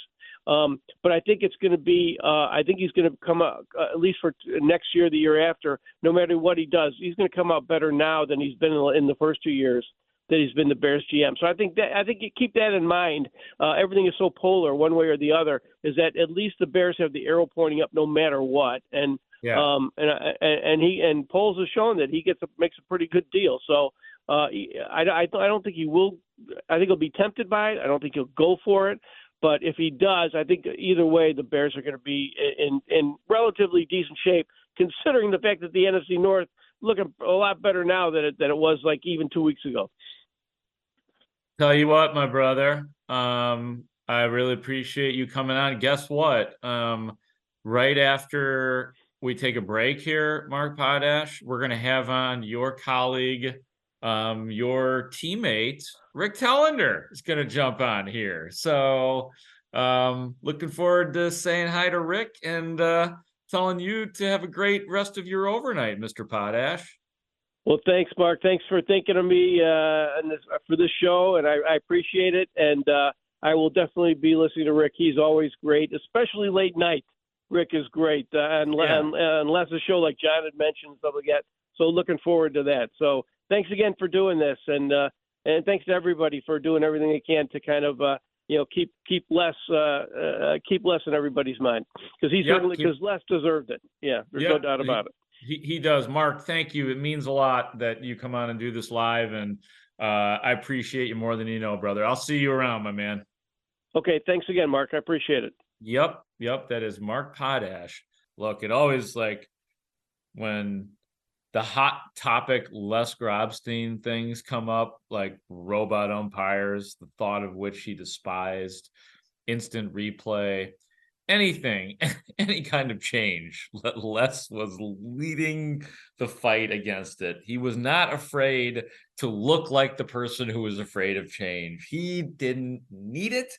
And it wasn't, I never thought it was so much that Les wasn't for change and natural evolution of life. It's just that he's such a loyalist. He is so loyal to the things that he likes. And, it was like he was loyal to baseball and the way it was. Dumbass sabermetric crap. No, not the way it became, the way it always was, and the way it always will be, damn it. And that's why he didn't allow for stadium names to be taken over by corporate names. He did not acknowledge things like Willis Tower, because he was loyal, not necessarily because he didn't want there to be change. So that's just what moves me when I hear the audio there of Les talking about robot umpiring.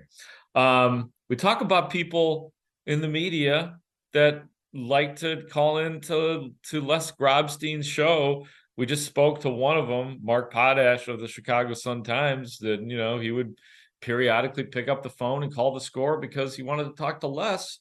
Another guy who would do that, semi-frequently was our next guest, and that's Rick Telander, columnist from the Chicago Sun-Times. What's going on, Rick? How are you, man? Hi, Mark. I'm great. And I just have to say it's just terrific to follow the wondrous Mark Potash. I hope you're still listening. Mark is the guy I always call, because Les isn't around, to find out facts about sports, because Potsy's got it all in his brain. There's a lot going on in that brain. He's a great pal. He's a great pal. I love. You know what? He's a great historian. He doesn't get much credit for that, but he brings that element of kind of dignified history of sports. He just knows that stuff. Honestly, his brain must look like a gumball machine. It's all the things in there. Oh, you just used your words so well. A dignified history that the Grobber would give us on a daily basis. Yep. Yeah, and I did love calling in. I'm a late night guy. I mean, I didn't stay up for this. I'm just up. I don't know. It's kind of like a curse or whatever. I just can't go to bed early. Never have been able to.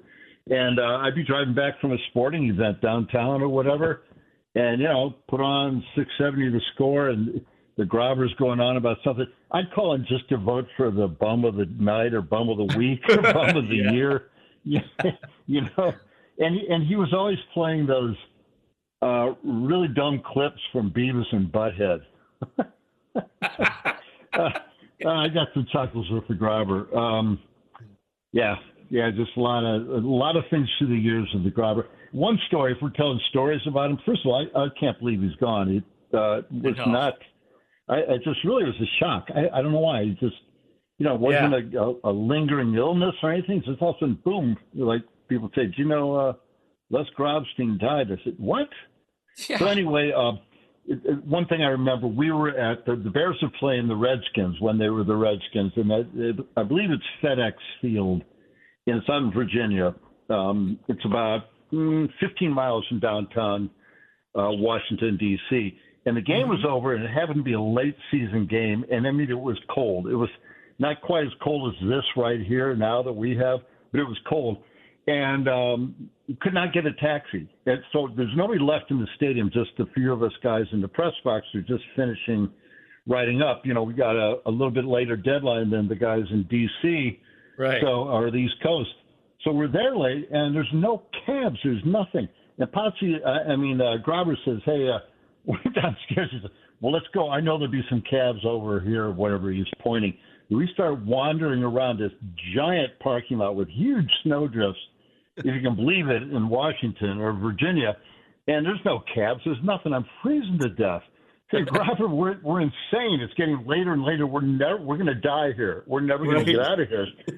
And eventually we got joined by Fred Mitchell of the Tribune. And then, we're just these lost souls. We wandered back to the press box, to downstairs at the stadium. And Michael Wilbon came out then. And we all knew Wilbon from, he's from Chicago. Yeah. And anyway, I just want to say this about Wilbon. To his eternal credit, I think it should be known. He said, what are you guys doing? I said, well, there's no cabs. There's nothing we call. We can't get anything. And I said, we were all staying at different hotels downtown D.C. He said, I'll drive you home. I know it's like 15 miles, and I know Wilbon didn't live anywhere near there. He got each one of us off. It's like 1 a.m. And, not like being a martyr or anything.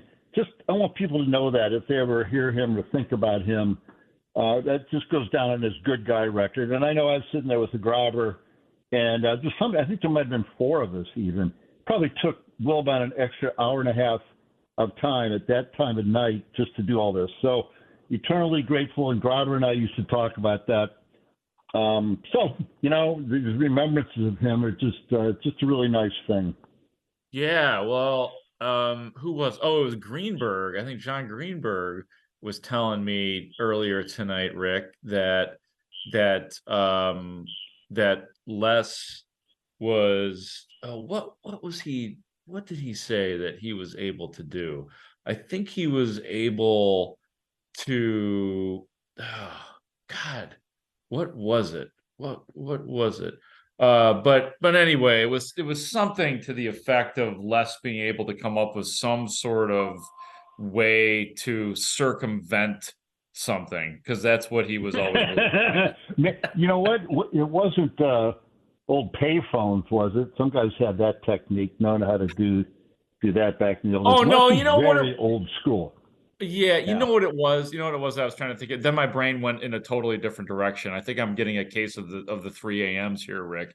But Jon Greenberg was talking about the fact that Michael Wilbon, just to kind of add on to the story that you were telling about him, actually did 3 minutes about Les on PTI with Tony Kornheiser when Les passed away. So they actually did a segment on Les Grobstein and the power that he had. While maybe he wasn't known nationally, he was such a, relatively one of a kind guy, especially when live local overnight radio, especially towards the end, really is a thing of the past. Yeah. A lot of people used to make fun of Grabber because he was so into sports. I think Steve Dahl did, when they were on together. Oh, yeah. If Dahl could make fun of anybody and anything. That was pretty brilliant stuff back when he was, going way back in radio. But anyway, the Grabber is a guy, when I would see him, he'd start telling me about a football game that I played at Northwestern 1,000 years ago. And he'd start telling me, what the score was, what happened in the third quarter. And I didn't even remember the game. I didn't remember anything about it. And Grabber's got this brain that he could access this stuff. It was incredible. It really was remarkable. It was like, damn. I talked about Ponzi's brain, being like a gumball machine. I don't know. The Grabber's brain, I can't think of a great analogy for it. What would be, I don't know what it was. It was like the inside of, if you ever cut open a golf ball, the thing would just explode with all the rubber bands and stuff in there. It was just packed with information. It just all comes undone in the end. Yeah. Well, I think there's that. And then whatever part of one's brain matures after the age of 12 or 13 in terms of our fandom, that part never, and it's helped them and maybe hurt them a little bit at times, but that part never really matured, Rick. I don't think it ever matured. No, it didn't. He would do really dumb Three Stooges stuff, It's I quit watching that when I was 10, Les. But he was retro in a way that I could understand, and I was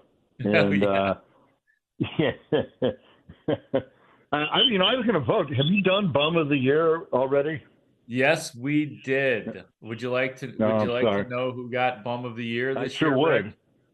That would be This is big news, my friend. That would be Jerry Reinsdorf. It's been a rough year for the White Sox. Yeah, he had a rough year. I was going to vote for Aaron Rodgers if I'd had a chance, and ayahuasca. I think Aaron Rodgers. We're talking about brains. I think he fried his somehow and taking hallucinogenics or whatever. But okay. I guess you can't argue with Reinsdorf. Yeah, but Aaron Rodgers was in second place. So, yes. Oh, would my vote have made a difference? Ooh, that's a good question. That's a good question. See, Rick? I doubt it. I doubt it. Yeah. This okay, second place. All right. I was proud of that because you try to rack your brain for the whole year who's been a complete dunce and just screwed up immensely. So okay. Yeah. So then also, I'm trying to think of these. I'm trying to find his the Twitter page, but the other candidates, because this is kind of a fun exercise to go through anyway. Luke Getsy, of course, was a candidate because he was kind of been the whipping boy of the Bears offense so far. Luke Getsy has definitely taken the hit for the Bears season and for the Justin Fields era. So you got Getsy. Also, Pedro Grifol is in there, the White Sox manager.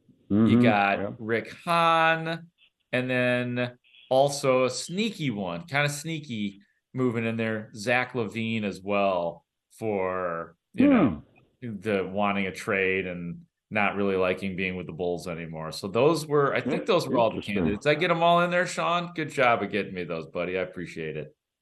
I believe Matt Eberflus was the other one. Oh, yeah, Matt Eberflus. So just a bunch of Bears and White Sox, basically. And Zach Levine. Yeah. God, I'm trying to think. Who was that wide receiver they traded for who played for the Bears for about 15 seconds? Chase Claypool. That would have been good. Pittsburgh, yeah.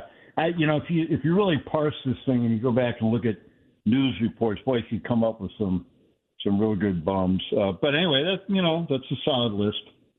Yeah, it's always hard to remember what happened in a calendar year because it's just like things Like somebody was like, what about this Bulls debacle the other night? It's like, well, no, that's 2024. We can't put that That's into right. Yeah. right? Yeah, the Krause George. Oh man, that was terrible. Yeah. That in itself, Mark, is a fascinating look at sports, at the Bulls, at Chicago, and also at what it takes to win. And if you remember The Last Dance, the documentary, Jordan in there, the thing that struck me the most about it, and I know I talked in it a little, but I had nothing to do with the show. But right. he actually breaks down and starts to cry for a moment. He said, he wants to get off screen, cut the cameras. And if you recall, the reason was he just didn't understand why he was getting criticized for these things when he basically was saying, you wanted to win, right? Isn't that what we do? We win. I won. Right. Why? What else do you want from me? And that's the kind of guy Jordan is. He could not understand it. And I don't want to say hatred, that's too strong, but his loathing, perhaps, of Jerry Krause, if that's the proper word, started when Krause wouldn't let him, it was festering a little bit. The second year, Jordan broke his foot. And I thought with the way he played, that might be a devastating injury that he'd never get over. But as it turned out, he did.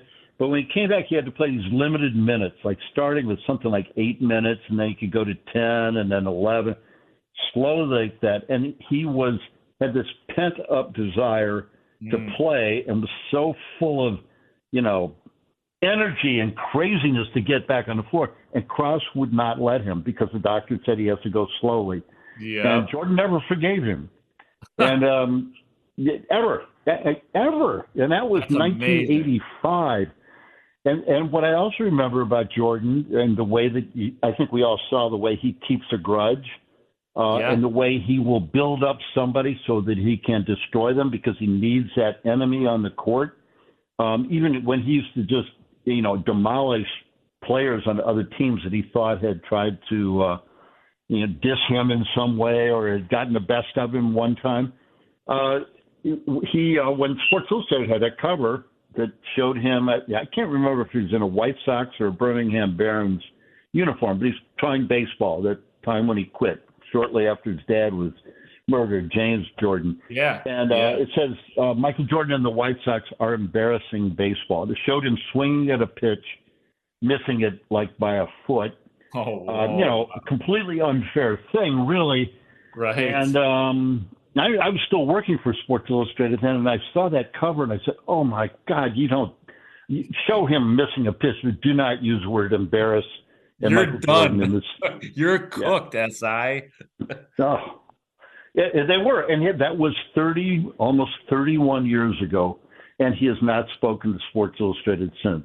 That's amazing. So that vindictiveness and that competitiveness and that ferocity was something that we all loved when the Bulls were winning. I mean, believe me, even people who are too young to know, going to the stadium and then the United Center to see the Bulls play during that 8-year stretch, even, maybe 10 years, where all through the 90s, in early, he left in 98. So even late 80s into the 90s, it was just the greatest show anywhere, any sport. Yeah. That was it, to see that. And that's what we wanted. Yeah. And Jordan doesn't understand anybody who tries to limit him or tries to criticize him for that or anything. And so in his way, Krause was kind of like that too. And they had this conflict, and it's still unresolved, even though Jerry's been dead for 6 years. Huh. So that was a strange scene, and I really wonder what will happen if Krause is brought up again, because he's been booed through the years. This is not a first. And Thelma Krause should have been prepared for it, and they should have prepared her. Somebody should have said, hey, Thelma, he's going to get booed again. That's just the way it is. Yeah. Oh, yeah. I mean, look, all of that stuff that you just spoke so eloquently about when it comes to Jordan and his loathing of Krause and his vindictiveness. And I knew the Sports Illustrated story. I remember all of that with his anger and all. And I guess I didn't remember the anger that he kept towards Krause with the second year broken leg thing, but just kind of hearing all of that kind of stuff, of course the fans glommed on to Jordan, and they were about Jordan and Pippen and Grant and all of the players. So the story through the years goes that becomes that Jerry Krause is a villain. So nobody should have been surprised that as astounding as it might be, as you said, Rick, because it's been 6 years, nobody should have been surprised that when Jerry Krause's image goes up at the United Center, there's booing. I do think if they did it again and Thelma was there and everybody knew Thelma Krause was there, I bet you would get a big, huge standing ovation, because I don't think anybody there was really interested in booing Thelma Krause. Yeah, I agree with you on that. And that was the unfortunate thing. The cameras were on her and showed her, I guess, starting to cry, and she's waving her arms like you can't tell if she's telling the crowd to stop or just get the camera off of her. Yeah, Yeah. But you're right about that. I mean, it's Jordan was a just this is what we wanted. This is what everybody wanted. This dynasty was created, and you don't get dynasties from a bunch of really sweet people. You just don't. I mean, Jordan has almost become like a recluse. It's very strange, He's his product line, the Jumpman stuff, the Jordan brand sells like crazy. I think he makes $100 million or more a year. Still, he's a billionaire, and yet we don't see much of him. And never.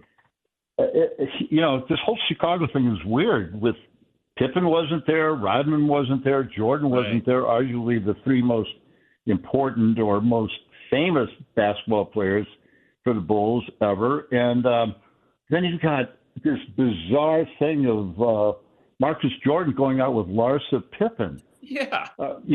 She's 49, he's 33. I mean, of all the women in the world, I mean, it had to be her. And Scotty came out with his book where he really rips Jordan apart for being, a ball hog and selfish and all the rest of it, which probably is true. But it just makes the whole Bulls thing kind of tense and uneasy. And I think we really saw it displayed during that Ring of Honor ceremony. Yeah. I guess we shouldn't be surprised, though, because they were always into the dramatics in every offseason, too. And hell, just the fact that Jordan quit for 2 years to play baseball and then he comes back. So it's not like they haven't been this like totally and completely dramatic group. And then one other thing I would say, Rick, and like not necessarily excusing Jordan, but explaining Jordan, he's a billionaire who's getting older, who doesn't have to go to all that crap anymore that you used to have to go to in life. You know what I'm saying? Like for him going to a place where he's just going to get adulation 24/7. I don't think that's as easy for Jordan to do as people think it is anymore.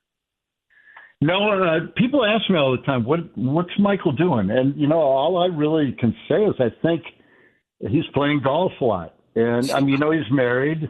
His second wife, Juanita, was his first. He doesn't do appearances places. He, was a general manager and then the part owner of the, Carolina and, didn't do a great job with that. I think as we find out about a lot of people who are just absolute geniuses at something, that might be the only thing that you can do better than somebody else in the whole world. I don't think anybody can play basketball better than Michael, but I'm not sure there's anything else that he is, that exceptional in. I like him personally. He's a real guy's guy, He really is. And I've never seen anybody who can read a room quite like him in situations that might be tense, not basketball situations, but anything. He knows when to smile. He knows who to comfort. He also, I used to talk to him a lot, and he would tell me, I was kind of a bad kid when I was a kid, and I was, he said Marcus reminded him more of himself than Jeffrey, his other son, did, because he's a little devious, and Michael would imply that if things hadn't gone right for him, with basketball and sports and all that stuff, if he hadn't been so gifted, he might have gone the wrong way. And I think because of how well he played in Chicago, how there's brilliance on the court, a lot of people thought, hey, this guy must be, a different kind of person. He's just a leader. He's a wonderful, charitable, empathetic, whatever person. And the fact is, maybe not. He's a very smart guy, but he has this, this killer instinct. Uh-huh. I remember asking him one time, hey, Michael, you think there's anything any sport I could beat you at? And he just immediately said, no. But then I said, hey, how about swimming? He says, well, I'm not getting in a pool. He really didn't like water. He was terrified. He didn't. You got him. And I said, well, okay, so only things that you can do. Because I guarantee I'd kick your butt in swimming, one length. But then I said, how about what if we played, basketball, water basketball in the pool? So, well, I'd kill you. So it was, that was him. And that is him. A very interesting person. We got past the pure winner stage, the champion, the best ball player in the world, to this thing now. His Hall of Fame speech was very strange. Still calling out people that he considered like enemies. Yeah. And somehow it came up. They said, well, Jerry Krause isn't here. And he said, well, I sure didn't invite him. It's like, let it go, Mike, but he doesn't let things go. Yep. Yeah. It's like, you know what it is, Rick? It's like the side effect of being hyper competitive. Like a lot of ways that's going to help you in life, being hyper competitive and wanting to demolish the enemy. But then what you're describing right there, those are the side effects, I guess. Yeah, you're right. Think of Michael Phelps, the greatest swimming champion ever. And he comes out, finally, he's no longer competing, and he's so depressed and finds out, that life is so much more complicated that he admitted being suicidal, and having to almost start from the beginning of growing up. Yeah. Yep. So it's sports. This is what fascinates me about sports. I used to talk to Grover about this. I talked to Potsy about it. I talked to, anybody that wants to talk, because we know who won and lost. The games are right there in front of us. But you really want to know, who are the people? What's going on with them? What are their relationships? And what motivates them? That to me is the fascinating part. Yep. No, it absolutely is, Rick. You and I got to talk more, man, because you speak my language, dude. I love talking Grover. I love hearing your stuff about Michael Jordan, and I'd love to just pick through the world of Rick Telander at another date. Well, I'd love to do it, Mark. 3 a.m. is my bedtime, though. Well, 3:15, so 3:15, yeah. Perfect. Thanks Go get your. I'm really happy to be able to say a couple things about the Grover. Yeah, man. No, it means a lot that you called in. You're one of the greats, Rick. Thanks for calling in, man. I appreciate it. Okay, my pleasure, Mark. Take care. Was it you or Bruce just now that said you feel like he's gonna pop back up any minute now? I don't think there's any question. One of these days in a press box, we're going to go to the back of the press box where there's food or something like that. And Les is just going to be there snarfing it down. There's no question. He's going to be there one of these days. I feel his presence. I do. I honestly do. Do you agree with that, Bruce? Les was such a unique character that in some ways the animation of his life was, always there. So David's right. There was nothing that was regular about Les other than having a big heart and being just a wonderful person all the way down. If there was ever a problem that anybody had, or if there was anything that wasn't working in their life, Les was always there with a pat on the back, and a smile, and a helping hand. He just was one of the nicest, warmest people. But when that wasn't going on, he was a robot. He was always on. Yeah, he was always on. And David, what was he on? First of all, he hated drugs. He hated alcohol. Okay. He despised anything like that. I think, he was on like Coca-Cola and whatever else. I mean, he was just, he was just really an amazing individual with such a capacity for remembering things, for forgetting things, and then remembering he forgot them. Yeah, he was Rain Man. There's no question. Leslie was definitely Rain Man. Although we had to, fact checked him, and we would say, Les, you weren't right about that. Oh, yeah, yes, I was. No, you really weren't right about that. And so that would be a topic of conversation to just sort of whiplash him for about a half hour on that. All right, I am forever going to try to figure this out, and maybe I've asked you guys this either on or off the air, and I actually don't even know exactly how to phrase the question, but I will try my best here. What made Les? Like, he is a one-of-one unique character who, to me, I always say that he never lost the spirit of his 12-year-old fan. And sometimes it was really good and helped him and was perfect. Sometimes it came across as immature with some of the things that he would say on the radio and some of the "I know you are, but what am I" sort of banter that would go on with Les. But I am forever trying to figure out, like, where did it all come from? Well, first of all, you might be exaggerating on the age. 12 might be a little bit. 12 might be a little high bar, honestly. No, I mean, listen, we both love Les. I mean, I don't think, along with Bruce, I don't think anybody associated with him more than I did. I mean, I was with him in studio, I was with him in press boxes, I was with him traveling on the road, softball games, what have you. So I think I, knew Les about as well as anybody other than maybe people in his family or his longtime girlfriend, Kathy. Les is just absolutely unique. I mean, he was everywhere. What's the character? And is it the Woody Allen movie, Bruce Zelig or whoever it is? The person who's always everywhere. That was Les. Les was unique. He got to places that I don't know how he got to, meaning traveling. I mean, he would go. He must have had enough. As I said, even during his eulogy, he must have had enough. I'm laughing in advance. He had enough frequent flyer miles to go to Pluto, his favorite planet. Oh, it wasn't a planet for him. Sorry. So the best day of Les's life, other than his son being born, was, I remember him covering a early game in Milwaukee, the Cubs and Brewers. Actually, at the time, it was the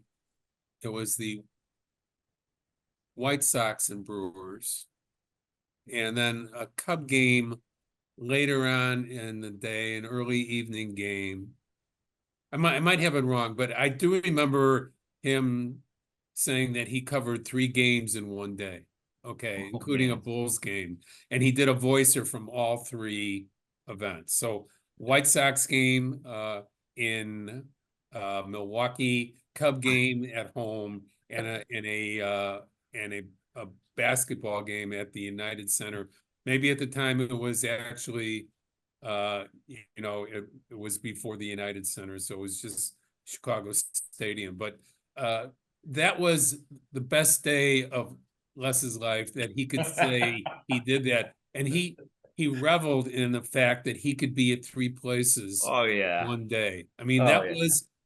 I've never seen more joy for him than being able to do that. The guy went through cars like, I don't know, he would put on $50,000 miles a year sometimes. That was him. He was perpetual motion. Yeah, he was.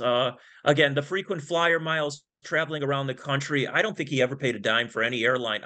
He taught me things, and you as well, Bruce. He taught us how to, I hate to use the terminology, but to take advantage of, of the landscape, to travel for as little, if not no money at all. I mean, one of my all-time stories was, and this is when my children were real young, and I was going to, what's the roller coaster park in Ohio by Cleveland? Cedar Point. Cedar Point, right.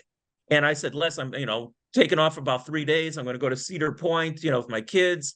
He goes, well, are you paying anything? I go, well, yeah, I guess I am. Well, why? He goes, well, and he got on the phone and he called up the place and he said, my friend, and I was working at ESPN at the time, he goes, my friend is coming and he's going to do a story on Cedar Point, yada, yada, yada. And he talked it into me getting basically 3 or 4 days free at Cedar Point. And that was just, he just knew all the tricks of the trade. I don't know if you can do that nowadays anymore, but he knew how to do it back then. And he figured out driving with him was white knuckle. I used to say that all the time. I was scared to death being in a car with him. Honestly, his car also was a file cabinet on wheels because the back seat was literally media guides and Burger King wrappers, but the two of them combined. So, I mean, Les was like everybody has said, he was unique. He was one of one. But I miss the guy. I really do, because he was such a big part of the fabric of Chicago sports. And he was, alongside me as much as, matter of fact, I saw Les more than I saw my family most of the time. I really did. Yeah, it's, listening to David talk about him just brings back so many of the same memories of him driving a car with his knees and getting a different station and talking on a cell phone at the same time. Literally driving with his knees and, the junk in the back seat. And it was just, the thing about Les was that when he went on the air and all this stuff, this periphery stuff that was going on, he was the ultimate professional. And he ran things. He could run a whole radio station all by himself. He had bags full of equipment to be able to set up to do shows wherever he went. I've seen him. I saw him do shows in lobbies of hotels. I saw him do shows everywhere. David, tell the famous gas station story. Well, even before that one, Bruce, I just want to echo what you were saying. I mean, Les figured out ways. I mean, I used to say, he's MacGyver. I don't know how he got on the air sometimes with the antiquated equipment that he had, but he would go, like we were traveling on the road, whether with the Bulls or the Bears or whoever it was, and he would go to the business center at the hotel, and he would figure out through the copy machine or the fax machine how to get a phone line. And, Mitch would, go, he's not going to get on the air. I go, yeah, he'll get on the air one way or another. He'll do it. He will. Yeah, he will. And sometimes it would be at 11:59 for his midnight show, but he'd figure it out. And then he would do a show for 5 hours and I'd be upstairs. I had the hotel room. He'd come upstairs at 5:15, knock on the door and, crash out on the floor until like about 8 o'clock. He was like a vampire, to be honest with you. But the famous story at the gas station, we were going to play in a softball game and we were at Wrigley Field and we had to get up to, I don't know where we're going to, Glenview or something like that. And he had to do a show for LS at that time. And so it was getting close to 5 o'clock. He had to be on the air. We left Wrigley Field, yada, yada. And he goes, we're going to pull in here and do the show. So I go, what do you mean you're going to do? I'll just do it on a payphone. And as I said at the funeral, if you don't know what a payphone is, just Google it. Anyway, he got out and he was doing it on some payphone. And all of a sudden, in the old days of the gas station, if you came in and you went across that strip in the gas station, you'd hear the ding, ding, ding, ding, ding, ding. I don't think they have that anymore. Yeah, but I know what you're talking about.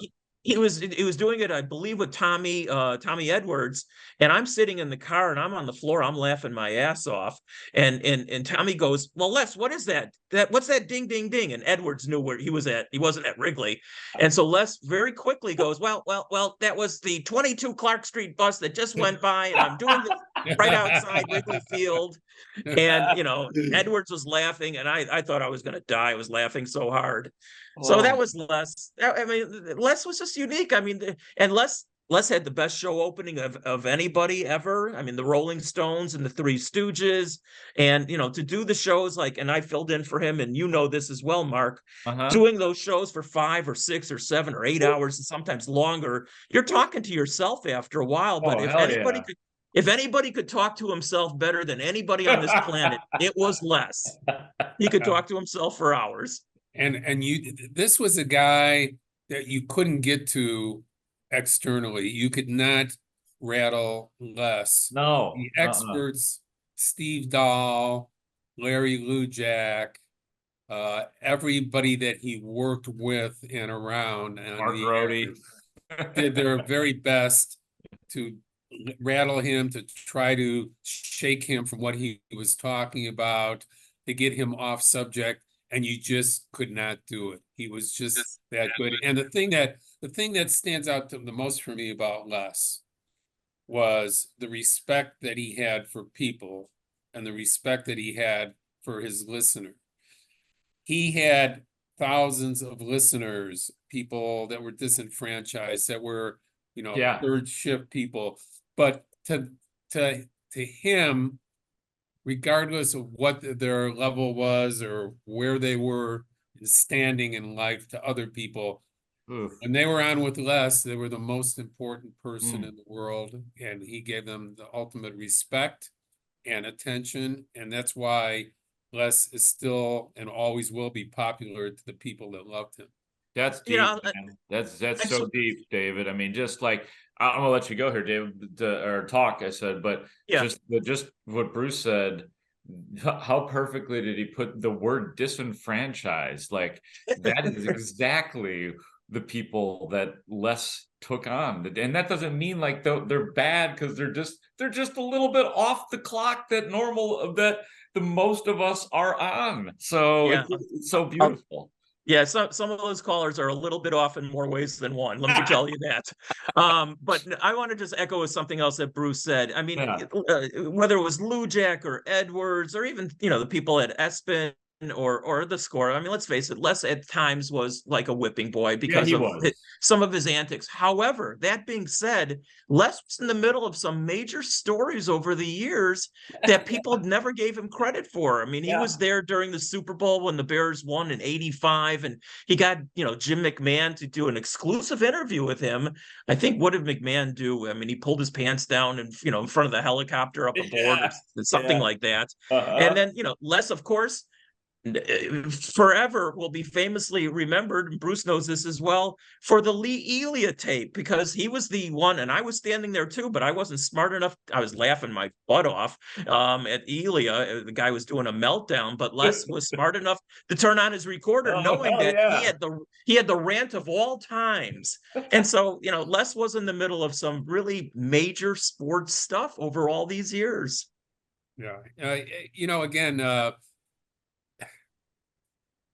for him to be able to have made a living doing this for 50 years is so incredible. And, again, did he struggle like some of us did many times during our careers when things were not going great? Yes, he did. You never heard Les complain once about not having enough money or not having a job or needing something. Les was always there for other people, and maybe not so much for him coming back. But again, the guy to me will always be a radio legend and one of the better friends that I've ever had in the business. I mean, he was just always a good, kind person. Try to think along with Les, you'll get lost along the way, though. Yeah. A couple things that I learned at the funeral that I didn't know. One of them surprised me. One of them was that Les was a cab driver way, way, way back. And I guess I shouldn't have been surprised by that because he knew the alley in Chicago. Of course he was a cab driver, right? Yeah. It was perfect. I mean, like I said, driving with him was a white knuckle experience. The other thing I didn't know, that I believe Kathy, if not his son, also said that Les used to sing in the car. Oh yeah. Yeah. And that sort of floored me because, I mean, let's face it, Les had a broadcasting voice, but I didn't never envision him singing like Freebird or anything like that. Yeah. I mean, that's hilarious. Go ahead, Bruce. I was just going to say, Mark, I think you personally took Les to a different level. And at times initially, as a friend, I took exception to the initial part about you imitating him. And then I realized that you loved him just as much as we did along the way. And that even though he was being made fun of, there was respect and love for what you felt. I didn't feel it right away when you started to do it. Interesting. But I think as time went on, that respect and love for him helped his image grow even bigger at the station and along the way. Well, I really appreciate you kind of letting me know that or revealing that to me, because it's always when I do impersonations, and especially with Les, I was always worried I'm probably offending, if not less, probably the people that know him and love him. And I know that that's the chance that I take when I do those sorts of silly things. But I will say I had a conscience about it. And I do remember the first time that I felt a little bit better about it, or I guess validated maybe is the word, is I think I expressed on the radio at one point in time, like, I know he's got like family out there listening and his son, and then I get a text my first ever communication with Scott Grobstein, his son, was him texting the score going, I love your impersonation of my dad. Everything you do is spot on. It's absolutely hilarious. So it was a big relief for me, just to hear that and understand that, because I know I crossed the line sometimes, and I know that I went into the area of making fun of him as well. But one thing I guess that I always keep in mind for myself, I grew up listening to Les and enjoying Les, and you kind of alluded to it a little bit, Bruce. He's a good broadcaster too. Like he makes it, like, Les can be ridiculous, and that's what we prey on. But the man, like technically sounds good. He could do a good rap. He obviously can do 5 hours of overnight radio as well. So I think the thing that got lost a lot was that, and I tried to express it, when he died and since then, Les was a really good broadcaster, guys. Look, David, George Ofman and Les did millions of updates. And when I say millions, I'm probably exaggerating a little bit, but not much. Okay. Right. Because you're talking about these guys, Les being 50 years, these guys, David still works. It's approaching 45, maybe more now. George did it for 45 years. These three guys, were unique because they could go everywhere, do anything with any sport, sound good, and do updates and anything else that you wanted to do. And unfortunately, Les and David and George are not in any Radio Hall of Fame here in Chicago, which is just a travesty. Okay, so I'm not getting on my high horse here to promote that. All I'm going to say is, nobody knew more than these three guys. Nobody did more than these three guys. And it would bring me great joy at some point that these guys get the honors that they deserve. Only if there's a free meal. I know it's a piece of tin, and it's but the recognition from everybody that we worked with and worked for over the years was huge for these guys, because again, they were seamless in being able to do all of this work and do it well. Mark, I just popped into my head real quickly here. Sure. The reason you're even doing this show, I mean, let's face it, Les was a staple, obviously, at the Score, and everywhere else in Chicago. Like I said earlier, I still feel Les's presence. I look around the corner, I'm just thinking, like, he's either going to pop up, or I think that if he did, what would it be like? So again, and we talk about him. It's not just here doing this show. Les comes up in conversation often. That something always reminds me about Les. So I mean, how about that's just a legacy? How much would Les have been just bathing in the Ring of Honor stuff and the lead up to it with Luke Longley, the Ron Harper, and Judd Bushler? He would have had just I'm not talking about the boot, he would have had something to say about that. I'm just talking about, though, that's his bread and butter. He could have told everybody everything that he knows about Judd Bushler and seeing him out at Ed Bevick's one night. And equally, he would have been on the air for an hour just being He owed about the Packers winning the game Oh my last night. God. Yeah. Oh, and if they would lose, that would be the whole show. Oh, how about Detroit and the Packers both won yesterday, Bruce. That would have sent him into hysterics, man. Les, the thing about the Ring of Honor was that he would have, as David said and as you said, he would have been giving you minutia about every player on those teams and the travesty, like David talked about, of before we went on the air, of players from the 72-10 team not all being identified there. Right. But more importantly, he would have been defending Jerry Krause and all the things that he did well. At the same time, admitting that, like all of us, Jerry had his flaws, but he would point out all of the details about the fact that nobody knew who Phil Jackson was outside of New York until Jerry identified him and grabbed him out of the CBA as a coach. Nobody knew who Scottie Pippen was. Nobody knew who Ozzie Guillen was. Nobody knew who Tony La Russa was. These are all people that Jerry Krause found. And I'm sure Les would have been right on top of telling those stories about Krause and his ability to find people and identify talent. And Bruce, adding to that also, another reason why he would have been completely in Krause's corner, because Krause was a Chicagoan through and through, half high school, and Les went to high school not that far from there at Von Steuben. And listen, people from Von Steuben who knew Les in high school, they could tell you some real stories, by the way. He wasn't there all that often.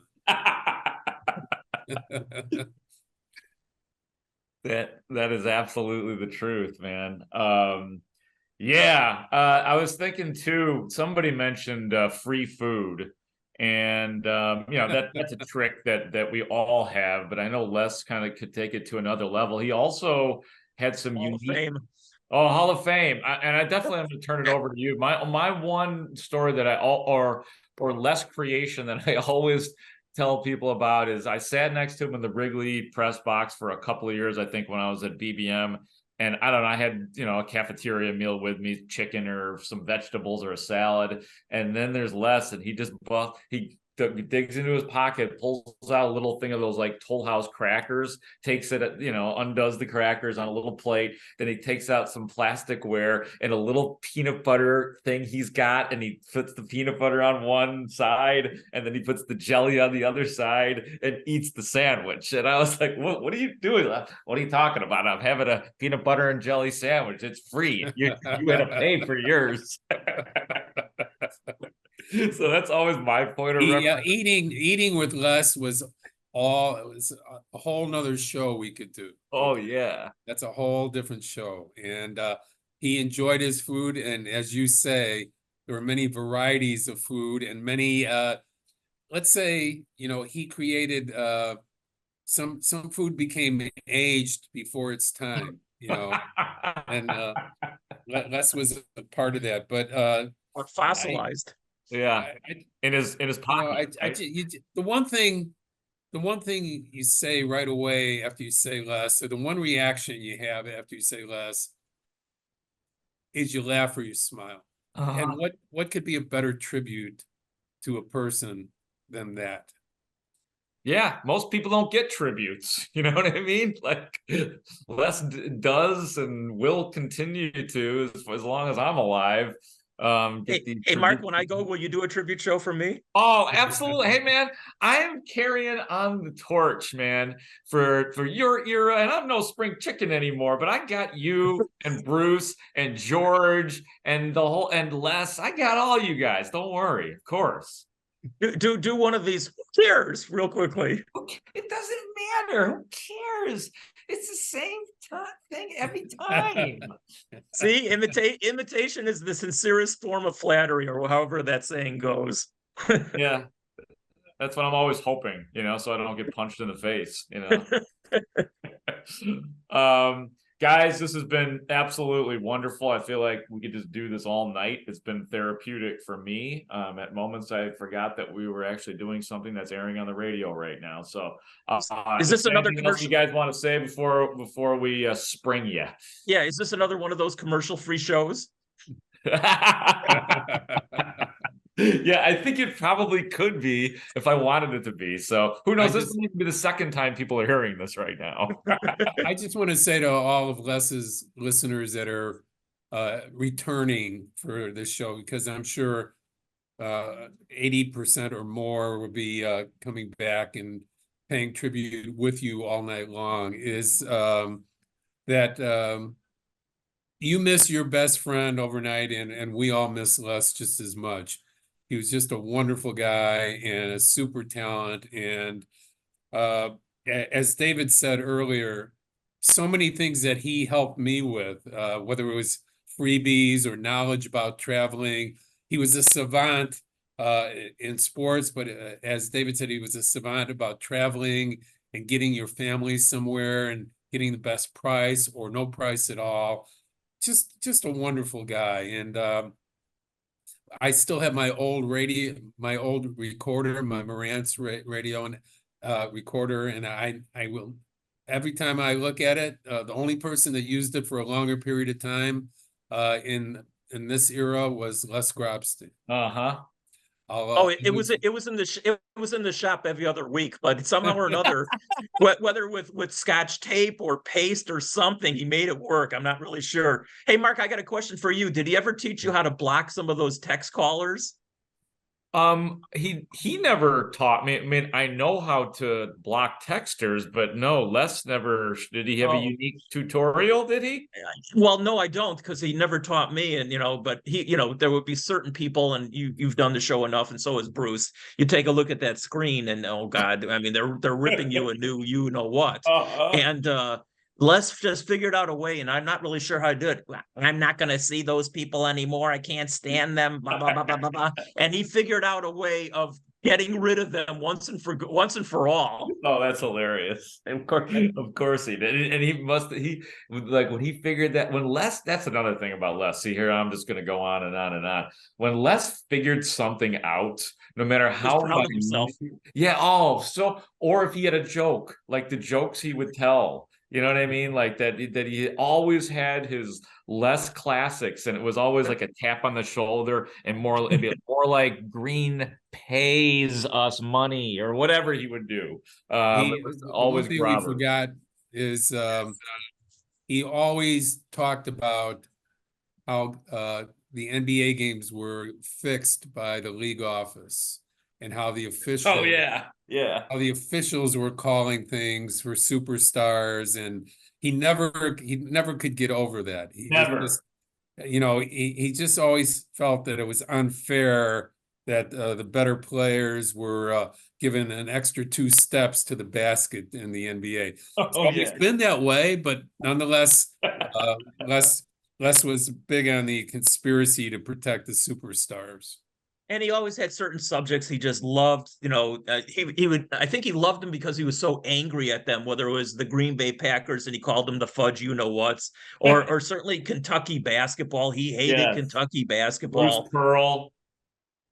Bruce Pearl. There were certain subjects with him that he would make a show out of for 5 hours. Oh my God, it's pretty funny actually. Instant replay. He had Gary Bettman. He had a list, man. Oh, he hated Gary Bettman. Oh, yeah. He'd always talk about a book he was going to write. And he'd always be like, he just made the book, that guy. He was as passionate a guy as you would ever meet about what he loved, which was his son, his many wives, Kathy, and sports. Okay. Yes. I mean, he was just just the most unique character. When you would be asked to write something in 7th or 8th grade about the most unique person you have ever met, it would to me, the first guy to come to my mind would be Les Grobstein. I told one last story, and actually, I was talking to Tommy Edwards recently. He told me one that I didn't know, because Les not only played for the Chicago Radio All-Stars, that was our band of brothers when we played softball, but Les was on the 89ers, which is the WLS team. And Tommy talks about this one time, and they're who knows where, out in the burp somewhere. And they're at some place, and of course, Les is not drinking any beer or anything like everybody else, because no alcohol has ever passed my lips, is what he used to always say. But I guess they had pizza, and so Les had to take off and go home, or he was going to do the overnight show or whatever, I don't know. And so Les would go to the manager of the place and goes, "Well, I was the player of the game, and the player of the game always gets a free pizza." And so he would con the guy into getting a free pizza, saying he was the player of the game. And that story was so typical, but so funny. Tommy told it better than I just did. It's hysterical. Hey, listen, I miss the guy. I love the guy. I miss the guy. I really do. And did. I really miss him. I really wish he was still with us for so many reasons. I do. Amen. Yeah. And again, did we pick on Les? Oh, I was the leader. At times, the press box would be 5 or 10 minutes of banter in between, especially baseball games, which dragged on forever, as David would tell you. And Les would take on 2 or 3 of us at the same time. Never bothered him, rolled right down his back. He just always was there, having fun, laughing, alluding to the Stooges. I mean, we went over each of the shorts a million times. The 4 of us, we didn't get that much past Les as far as maturing when it came to our tastes. No. Stooges for me and George and David and Les. That was Beavis one and place Butthead. we'd always come home to. Yeah. Well, you mentioned Beavis and Butthead during your eulogy, if I remember correctly, Bruce. I think it was David, actually. But was it David who had the Beavis and Butthead line? But we just we shared a lot of things of joy, because many of us were able, or I think the 4 of us were all able to do something that we wanted to do our whole lives. Yeah. I don't think there was very much else that any of us wanted to do other than stay in sports, be a part of the scene, be at games. And the ultimate for Les and me and David and George was to go to games and get paid. Okay. Yeah. And get free food. Never free food. It never got old, and it never got better than that. And we saw championships along the way, which is the frosting on the cake. Frosting. And Les is the only guy I know that had Johnny Morris and Fergie Jenkins at his bar mitzvah. Okay. So wait, Fergie Jenkins and who? And Johnny Morris. No way. Oh, yeah. Yeah. His dad actually paid a fee to have them at his bar mitzvah. I did not know that. He carried a picture forever, right, David? Didn't he have a picture of him and Jenkins at his? Pretty sure he did, yeah. Oh, man. So, I mean, as you talk about Les, you just keep thinking about more stories, and all they do is make me smile and laugh. I know. We could fill up the rest of your show if you want, Mark. We really could. It wouldn't be that hard. I mean, let's do volume 2 next week. I mean, this has been hilarious. You're right, and I do feel like we are just scratching the surface, because it's like one of those things where things just keep popping up. And I'm gonna just shut up and end this thing here. But as you said, Dave, like, you're learning new things, and we're still learning stuff about this man. So that's the idea. Lives forever. Yes. I'll keep learning on the Grobber, and that's what's gonna make talking about him as I'm doing here all night long so special. David Schuster, Bruce Levine, gentlemen, this has meant a lot. Thank you. Thank you, Mark. I don't know who the gentlemen are, but you're welcome. It made me realize too that when you agreed with Les, it was the greatest thing in the world, actually. As much as I would try to counter Les occasionally and trip him up, you might say, but if you and Les were kindred spirits on something, there was a power to that. Just even as a listener, like if you happen to not like sabermetrics, because there's a lot of people out there who don't need their sports numbers change. Just give me batting average, RBIs, and home runs. We don't need anything else. And that's what Grobert continued to give you, that he was completely loyal to that. But he would then be very loyal to his opinion, hence being very loyal to your opinion. And it was just this, he was the captain of the ship of certain opinions that maybe not everybody agreed with. And there were many, many things that Les and I legitimately bonded over. Hugh Hollins, talking about Hugh Hollins, I think universally, Hugh Hollins with calling phantom fouls in, you know, the Scottie Pippen year where the Bulls got to the semis against the Rockets, and no, it wasn't the Rockets, the Knicks, and then were ousted early. A lot of us blame Hugh Hollins for that as a referee. So I definitely agree with him on that. Welcome into the show. This is Score Overnight. I am Mark Grote.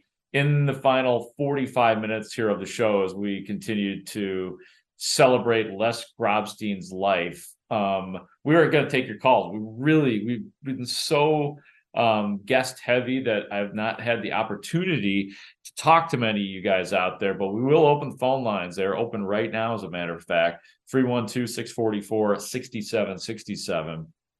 Also coming up here shortly, you are going to hear from Lawrence Holmes, one of Les's many producers through the years, a prominent one though, because Lawrence was full-time with Les on the overnights. And again, that right there is a front row seat. So we'll hear from Lawrence Holmes in just a little bit.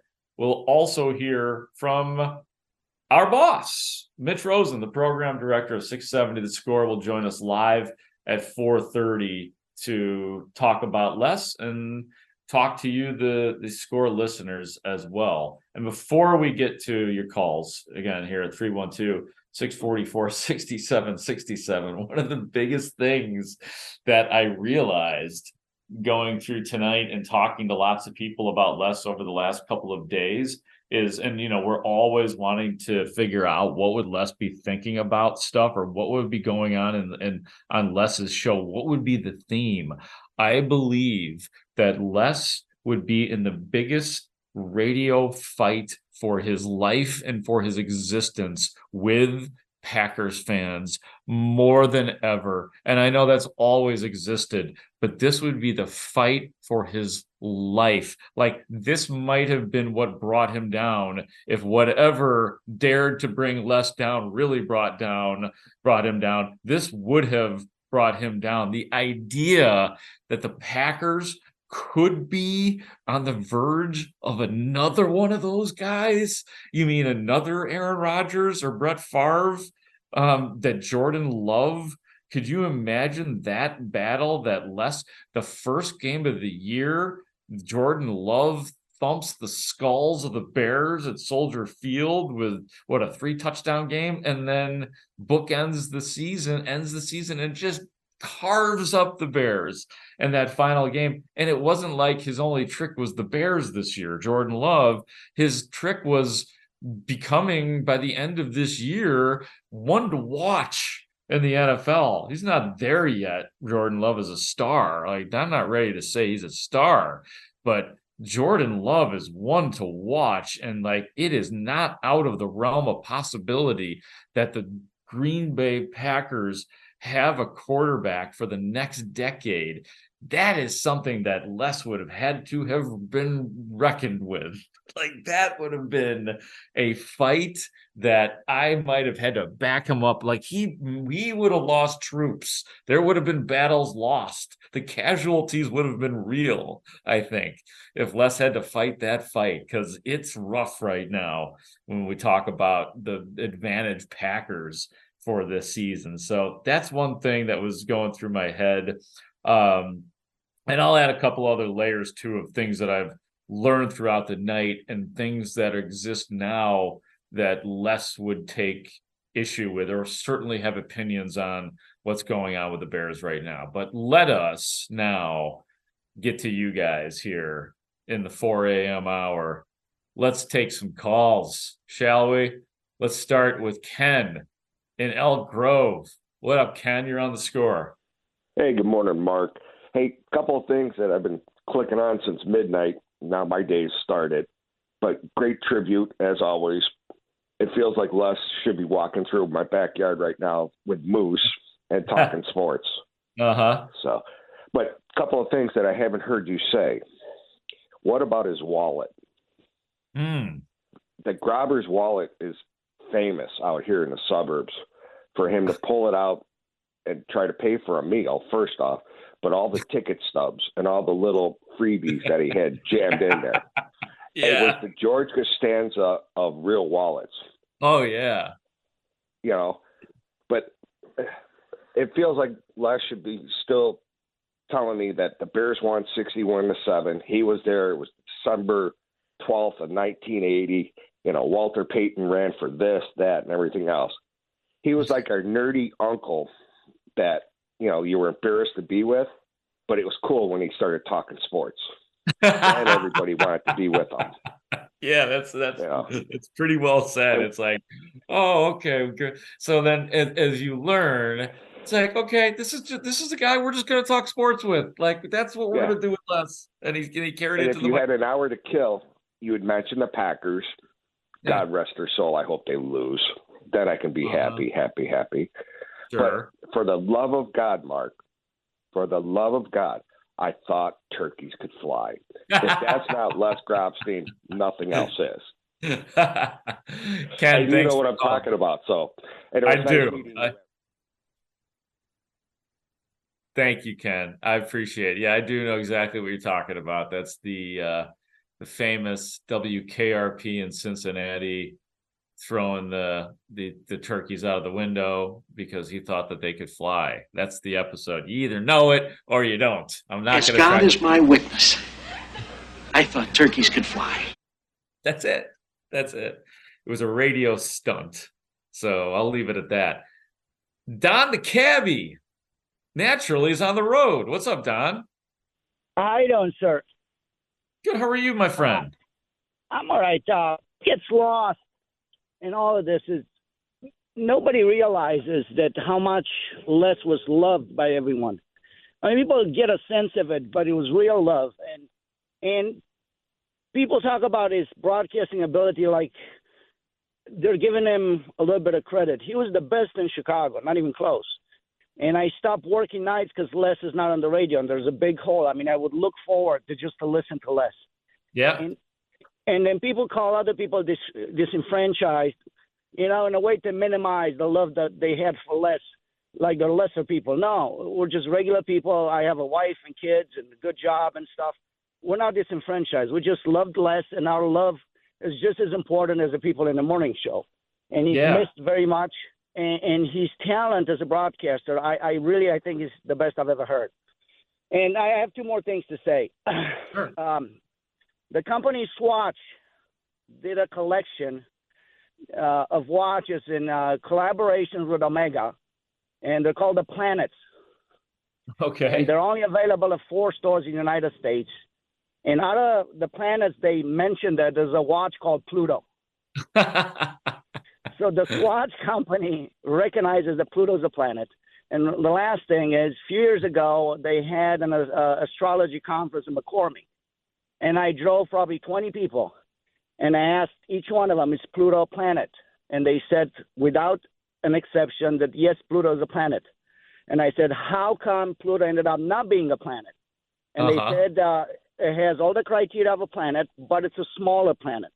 And what happened is with today's modern technology, they discovered 1,000 other planets the size of Pluto. And instead of having to name them, they removed the planet status of Pluto. So that's how they came out about that Pluto's not a planet. When it's always been, and they say they should name the other one. So Les was correct about Pluto being the planet with all the heartaches they gave him in the morning show. So that's hilarious. Les was right all along, huh? I believe in Pluto as a planet. happen to think it exists out there. And He was right. He was absolutely right. Yes, it was a smaller planet. What would they try to call it, a dwarf planet? Well, see, Dwarf this goes planet. back to what I was saying about Les. Like when we characterize the man, he's just fantastically loyal and just not open to the conversation of advancement. It's just, we're not going to change the way, and he did it unapologetically. It's like, we're not, no. This is the way it is, and this is the way it always shall be. you know what? KMA. Yeah. And if it came down to it, did he make KMA? Yeah. He didn't want to have to go there. I mean, that's breaking out the big guns for Les. He didn't want to get personal with you, but you keep pushing that button, man. He has core beliefs. He's got commandments, he's got sports commandments, this man does. And if you want to joke around with him a little bit and take the opposite side, he'll be a forgiving man. But eventually, Les will take action against you. Sometimes like to come on here and just kind of make waves, whatever. I get what you're doing. Yeah, look out. Don't buy into it, Mark. Yeah, hey, man, the fangs come out every once in a while. You've got to be prepared for that, or else you're only going to hurt yourself. Let's go to, and thanks, Don the Cabbie. If you're still listening, that was a terrific call. I appreciated it all, especially what you said about the disenfranchised. I've used that word too. You're right. It's not that has a bad connotation, like that those are the people that listen to disenfranchised. There are probably disenfranchised that listen to Les. I don't think it's fair to say that like all third shifters are disenfranchised people. As you said, Don, you're married with kids. You're a quote unquote just normal human being like the rest of us. What if God was one of us? Let's go to Jerry in Rockford. Jerry. How's it going, Mark? Good, man. How are you? I'm all right. I'm up here at work. I finally got put back on third shift and we got no less, man. It's tragic. Yeah, you got to adjust. Unfortunately, we all had to adjust. Yeah. Yeah, I didn't ever think I was coming back, but here I am. So, thanks, yeah, man. I was going to tell you. The bum of the week was still Claypool for me anyway. Bum of the year anyway. I said bum of the week. But one thing that I do remember Les by always is my fantasy football team every year. I name it after Les Grobstein, one of my favorite memorable moments on the score. Oh, nice. That's fantastic, man. I want you guys to play it after this one, but it's the Chi-Town Shutdown Mob. Oh, wait, that was you? Yeah, no. That's how I put my fantasy football team every year. That's what you called it. Okay, I thought maybe you were the guy. I'm like, wait a minute. No. That'd be even better. But no. Yeah, it would be. Now you're listening that night. I was listening that night. That was one of the nights I was on third shift, and now like I said, I'm back, and you guys are doing this tribute. I said I had to call in. Give out my fantasy football name every year. I hope other people start using it too to keep the name alive. Chi-Town Shutdown Mob. Yes, sir. Like I said, I was live listening to that one. That was a good night. That's very good. Good stuff, man. Thank you, Jerry. Appreciate the call. And yeah, know what? So we did Bum of the Year. Had Jon Greenberg on at 1:00. The Bum of the Year is Let There Be No More Suspense. It was Jerry Reinsdorf. Aaron Rodgers was runner up for just all the Aaron Rodgers-ness that's been going on. Luke Getzey got votes. Rick Hahn got votes. David Eckstein. Pedro Grafal got votes. But Reinsdorf runs away with it. You said Chase Claypool. I don't think he was one of our candidates, but that would have been a good one. That is for sure. I mean, this guy was supposed to play a fairly significant role on this team. And yeah, I mean, I was there covering every minute of Chase I was Claypool. there. Yeah, I gave him the benefit of the doubt as much as I possibly could. And kind of while we talked about, reported on, and discussed like the fights and practice and all that stuff and the locker room stuff, we should have all taken that more seriously. This was one of those cases where it was an untenable situation because of the locker room, because of the practice field, because of the games. Like, he hit the trifecta, Chase Claypool, in terms of being a disturbance to that team, and then also just not being productive. Like, that's a quadruple threat. Chase Claypool was wrong in every way, shape, and form for the Chicago Bears. So it would be right to add Chase Claypool to that list. All right. One more thing I want to do before we take a break. I want to hear this part of my interview with Lawrence Holmes, talking about Les Grobstein. Here's Lawrence. I have a lot of favorite like Les stories, but my absolute favorite is this one. I'm producing the show. Les has decided that he's going to go cover the Eastern Conference Finals. Okay. So this is 98. This is 99. This is 99. So in 99, it was the Pacers and the Knicks. Okay. So the Bull stuff, it ended. The Pacers and the Knicks were kind of fighting it out. He went to Market Square Arena in Indianapolis. And he said to me, he's like, I'm going to try to make it back. And I'm like doing the math in my head. I'm like, if the game ends at 10:30, you're going to drive back here and then do the overnight show that starts at 1 a.m.? Okay. All right. He gets in touch with me and he says, I'm going to be driving in.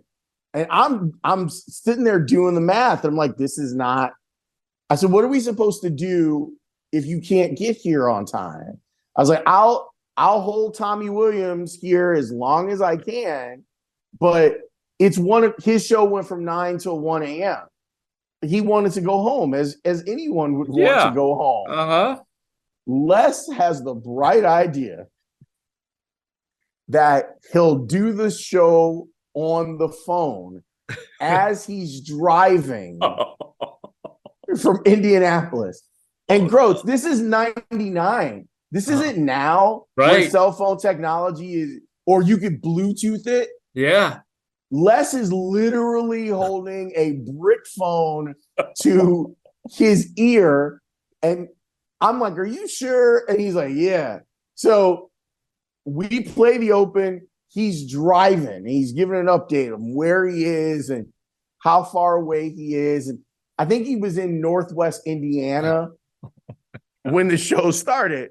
So it took him another like 40 minutes or so to get back to the studio, which was in the Belmont-Cragen neighborhood.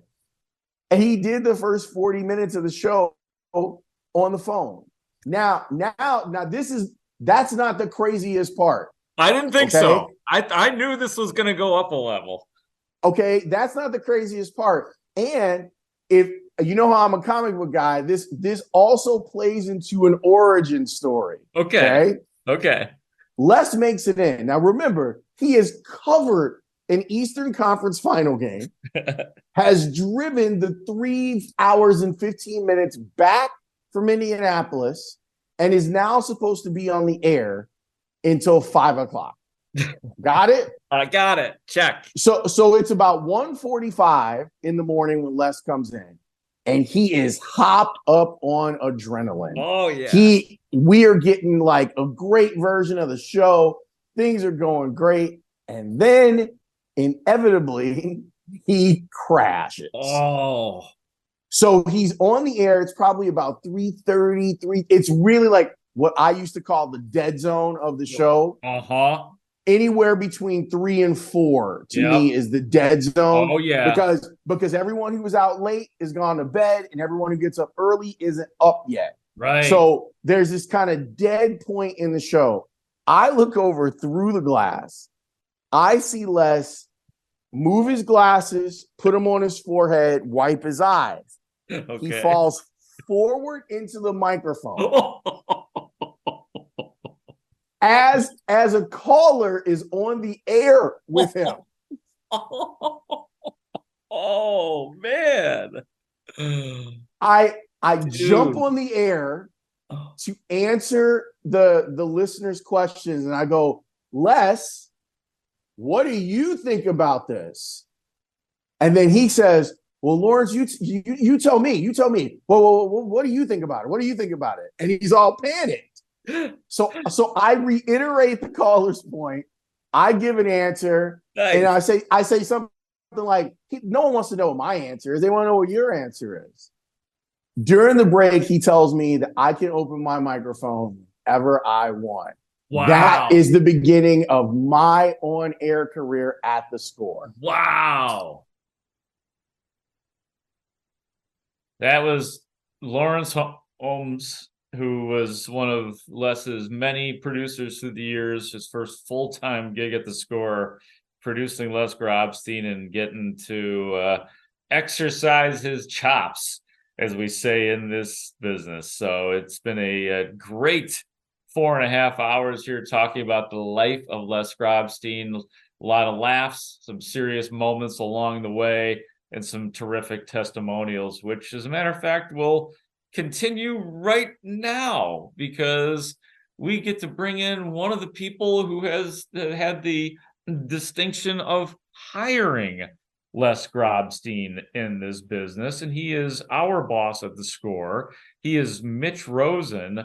Did you also work, Mitchie, did you also work with Les, like back at the Loop or LS or any of those days before you became a big-time suit?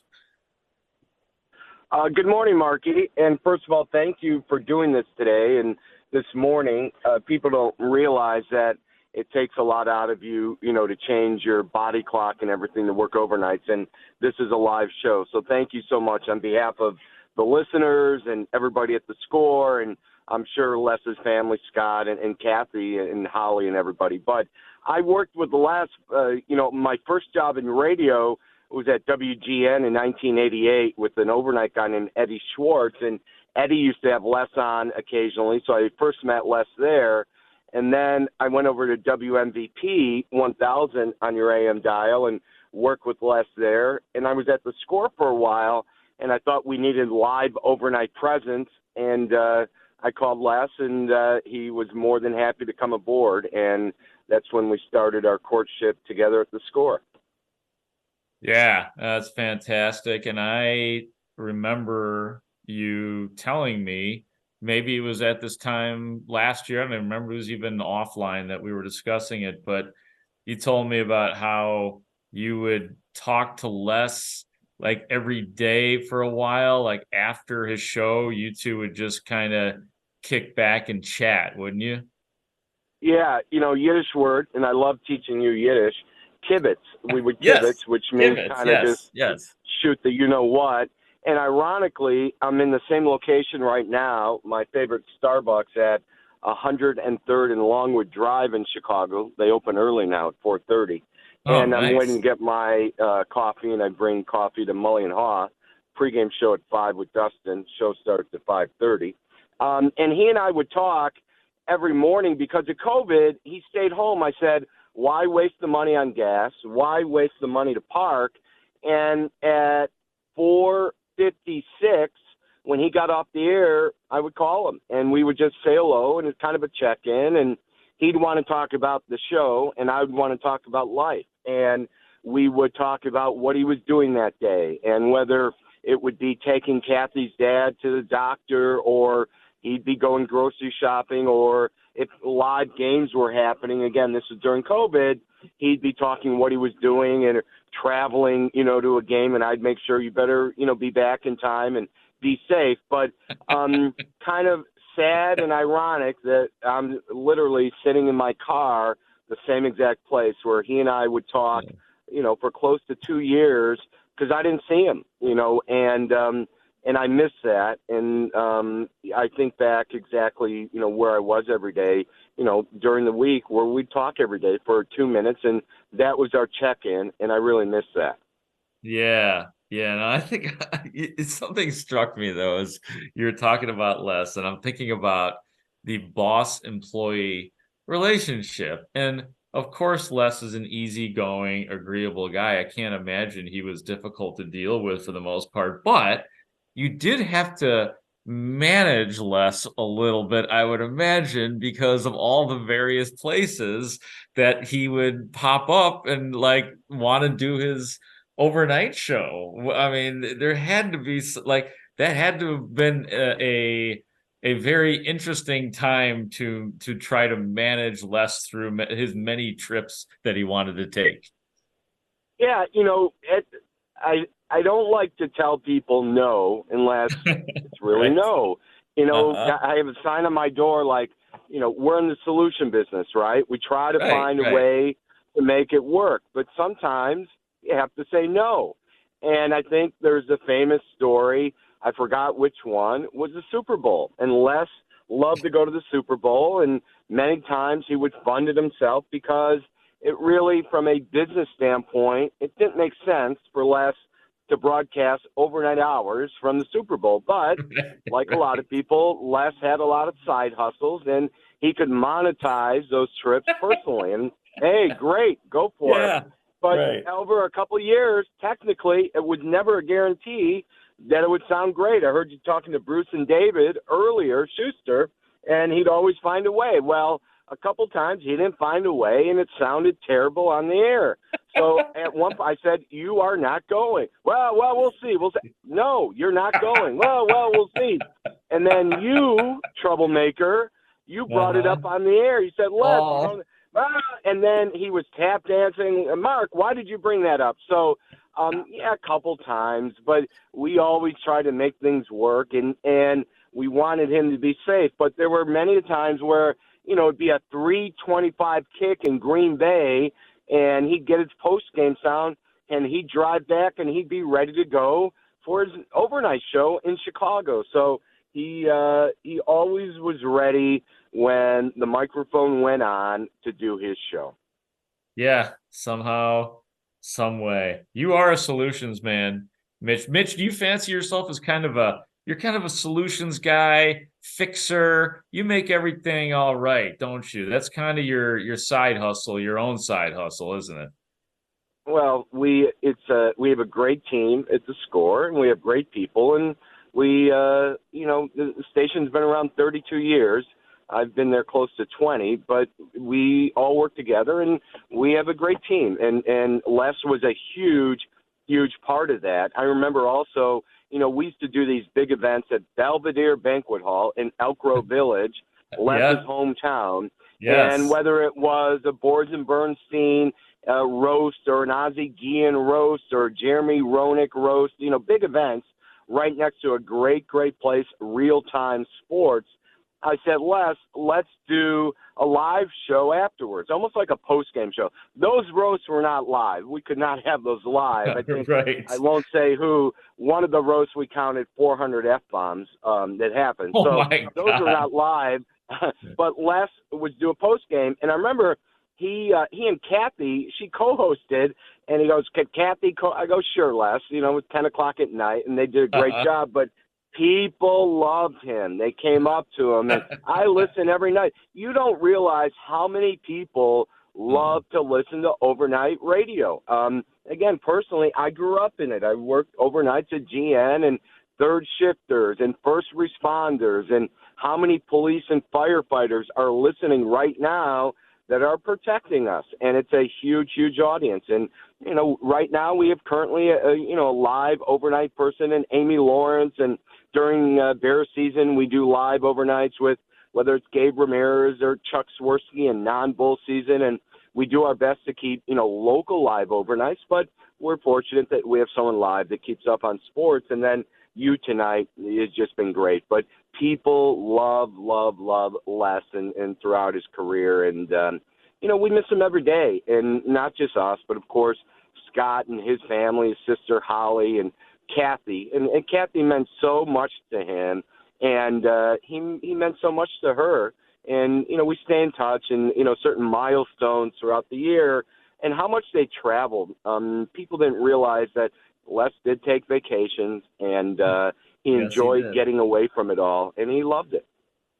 Yeah, I've got some photos from his Hawaiian vacation just in his bathing trunks I could send to you at some point in time. I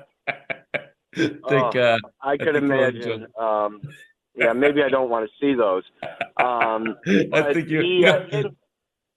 And he also stayed in touch. He would tell me he talked to his high school friends from Von Steuben High School and Columbia College. And I know other people brought up earlier, he drove a taxi in Chicago, and he knew, all the different streets. He was a true Chicago original, not just sports, but, just Chicago. And Mark, you know how much he loved and respected you. And it wasn't just, I don't think he would consider you, it's just a guy I worked with.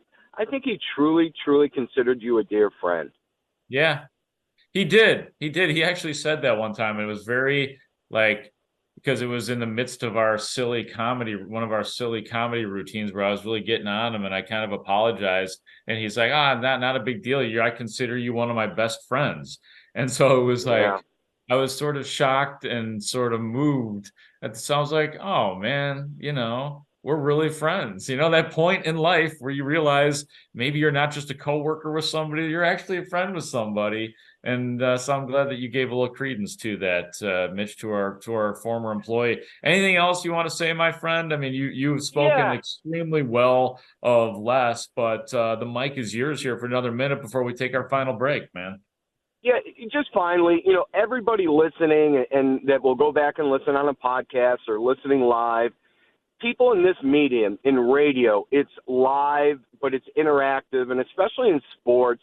I've always said that, announcers and people like you, a limited amount of listeners that you may interact with on social media or call in. But what we don't realize is thousands or hundreds of thousands of people know who you are and listen to you and know about you. And, Mark, know about your personal life and know about Dave the Cat and things like that. But you will never meet, a 1% of these people. And people don't realize in this medium how powerful it is, how you touch so many people when you turn on that microphone. And that's what Les and all of our personalities do at the Score and in audio, in radio. And I think sometimes we just have to sit back and go, wow, we make a difference in people's lives. Hopefully we entertain people, we inform people. And we piss people off sometimes, but at the end of the day, we interact with people throughout the day, throughout the weeks, in all of our platforms. But so many people know you that you'll never reach. And I think you sometimes have to sit back and realize that. And that's what Les Grobstein meant to a lot of people. Right. And we have to live up to that. And we have to, that's something that we can't just count on. But that's some real stuff about our medium, Mitch Rosen. And we thank you for letting us do our jobs to a general extent, for sure. So thank you for coming on, and thank you for speaking kindly of our guy, for kibitzing with me, Mitch, for a few minutes about the great Grobber. Mark, it's kibitzing. Kibitzing. That's right. It's not kibitz. Please give my best to Dave the Cat. I know you've kept him up all night, and we appreciate him staying up with you tonight. I will. Yeah, he's kind of freaking out. He doesn't understand. He's like, we're not doing this again. I'm not. No, man. Just one night. That's all the boss said I had to do. All right. Thank you, Mark. On behalf of the listeners, thank you very much, and have a great night. And God rest his soul, and rest in peace, the Grobber. Thank you, Mitch. Appreciate that. That's the boss, Mitch Rosen. I've been going through talking about a few sports things here and there about what Les would weigh in on. One of the big things now is keep Justin Fields or go draft Caleb Williams at number 1 overall, just to use just a very, generic portion of this argument that we're all having, or this discussion, whatever you want to call it. I 100% believe that Les would have been a Justin Fields fan over Caleb Williams, 100%, for a couple of reasons, and you'll know right away when I say it. Like, there's no way when Les got a hold of, this guy paints his nails. Oh, and the fact that he gets paid a college athlete, that NIL. Oh, no, I don't think so. Les would not have been in the corner of Caleb Williams. He would have been in the corner of Justin, because he's a great guy too. A lot of people talk to him in the lot. I talk to him. I know his dad. Les would have liked the lad that is Justin Fields. And like, Caleb Williams is kind of like the at least in the really over energized, exaggerated way that Caleb Williams has gone through the social media blender. He doesn't come out of it on the other side looking as with the program as Justin Fields does. So I think that he would definitely be Justin Fields. I thought about him as it pertains to Jim Harbaugh too, because if Jim Harbaugh was to become the head coach here, all we would hear about from Les is he would have gone a different direction. He would have distracted himself again from the headline. He would have told us about individual starts and the day that Ditka grabbed his mask, and he would have regaled us with those stories. That's exactly what would have happened with him. I thought of Les when CubsCon was going on, and they were introducing all the players out there.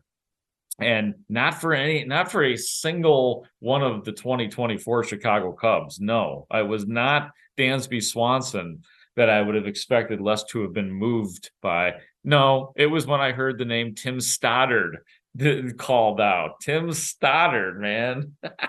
Or Bob Dernier, or Jody Davis, or Ted Lilly, Dave Otto, names like that. That's what, again, distracted Les from the main event. And then people ask, what would have Les thought? Which side would he have taken in the whole Jerry Krause getting booed thing? How would he have handled that with Thelma Krause? Again, I don't even know that Les would have gotten to that point where he could have processed that, because he would have gotten tangled up in Judd Bushler and Ron Harper and James Buddha Edwards and Jack Haley and Luke Longley and Randy Brown. He would have gotten so tangled up in those stories, he might have missed the bigger picture of what was going on. And I would have loved every second of it, because I do want to know more about Jason Caffey. I do want to know that you helped him change a tire in the United Center parking lot, or whatever the case may be. So those are just a few things that I was thinking about Les Grobstein. We cannot get out of here, though, without playing one of Les's most famous moments, attempting to explain the 3 technique. And keep in mind, I had a headphone and a live mic during this as well. I'm the guy that you'll hear giggling. Tommy is checking in. Tommy, how are you? Question for you. I'm confused on what a regular technique and a 3 technique lineman is. I'd like you to explain it to me if you could. A 3 technique. It's something. It's a newer type of situation, but I'm going to try to tell you what they. There's different ways of describing what a 3 technique is. And I'm confused. All right. All right. I've been hearing it, I feel like just this year, and I'm like, well, what's the difference? All right, I'm going to tell you. 3 technique, A-gaps. Well, basically, coaches have spent some 80-plus years trying to do different things. And what they do with the 3 technique, it's to try to, an offense tries to move the ball 10 yards, and 11 guys try to stop them, blah, blah, blah. So how do we get to cover 1, cover 2, 3, quarters, man-to-man zone, blitzes, stuff like that? Basically, a lineman is set up for different positions along the line, and their roles are responsibilities trying to do certain things. And what most people know about the 3 technique defensive tackle, you know a few more of them the more you're in the NFL.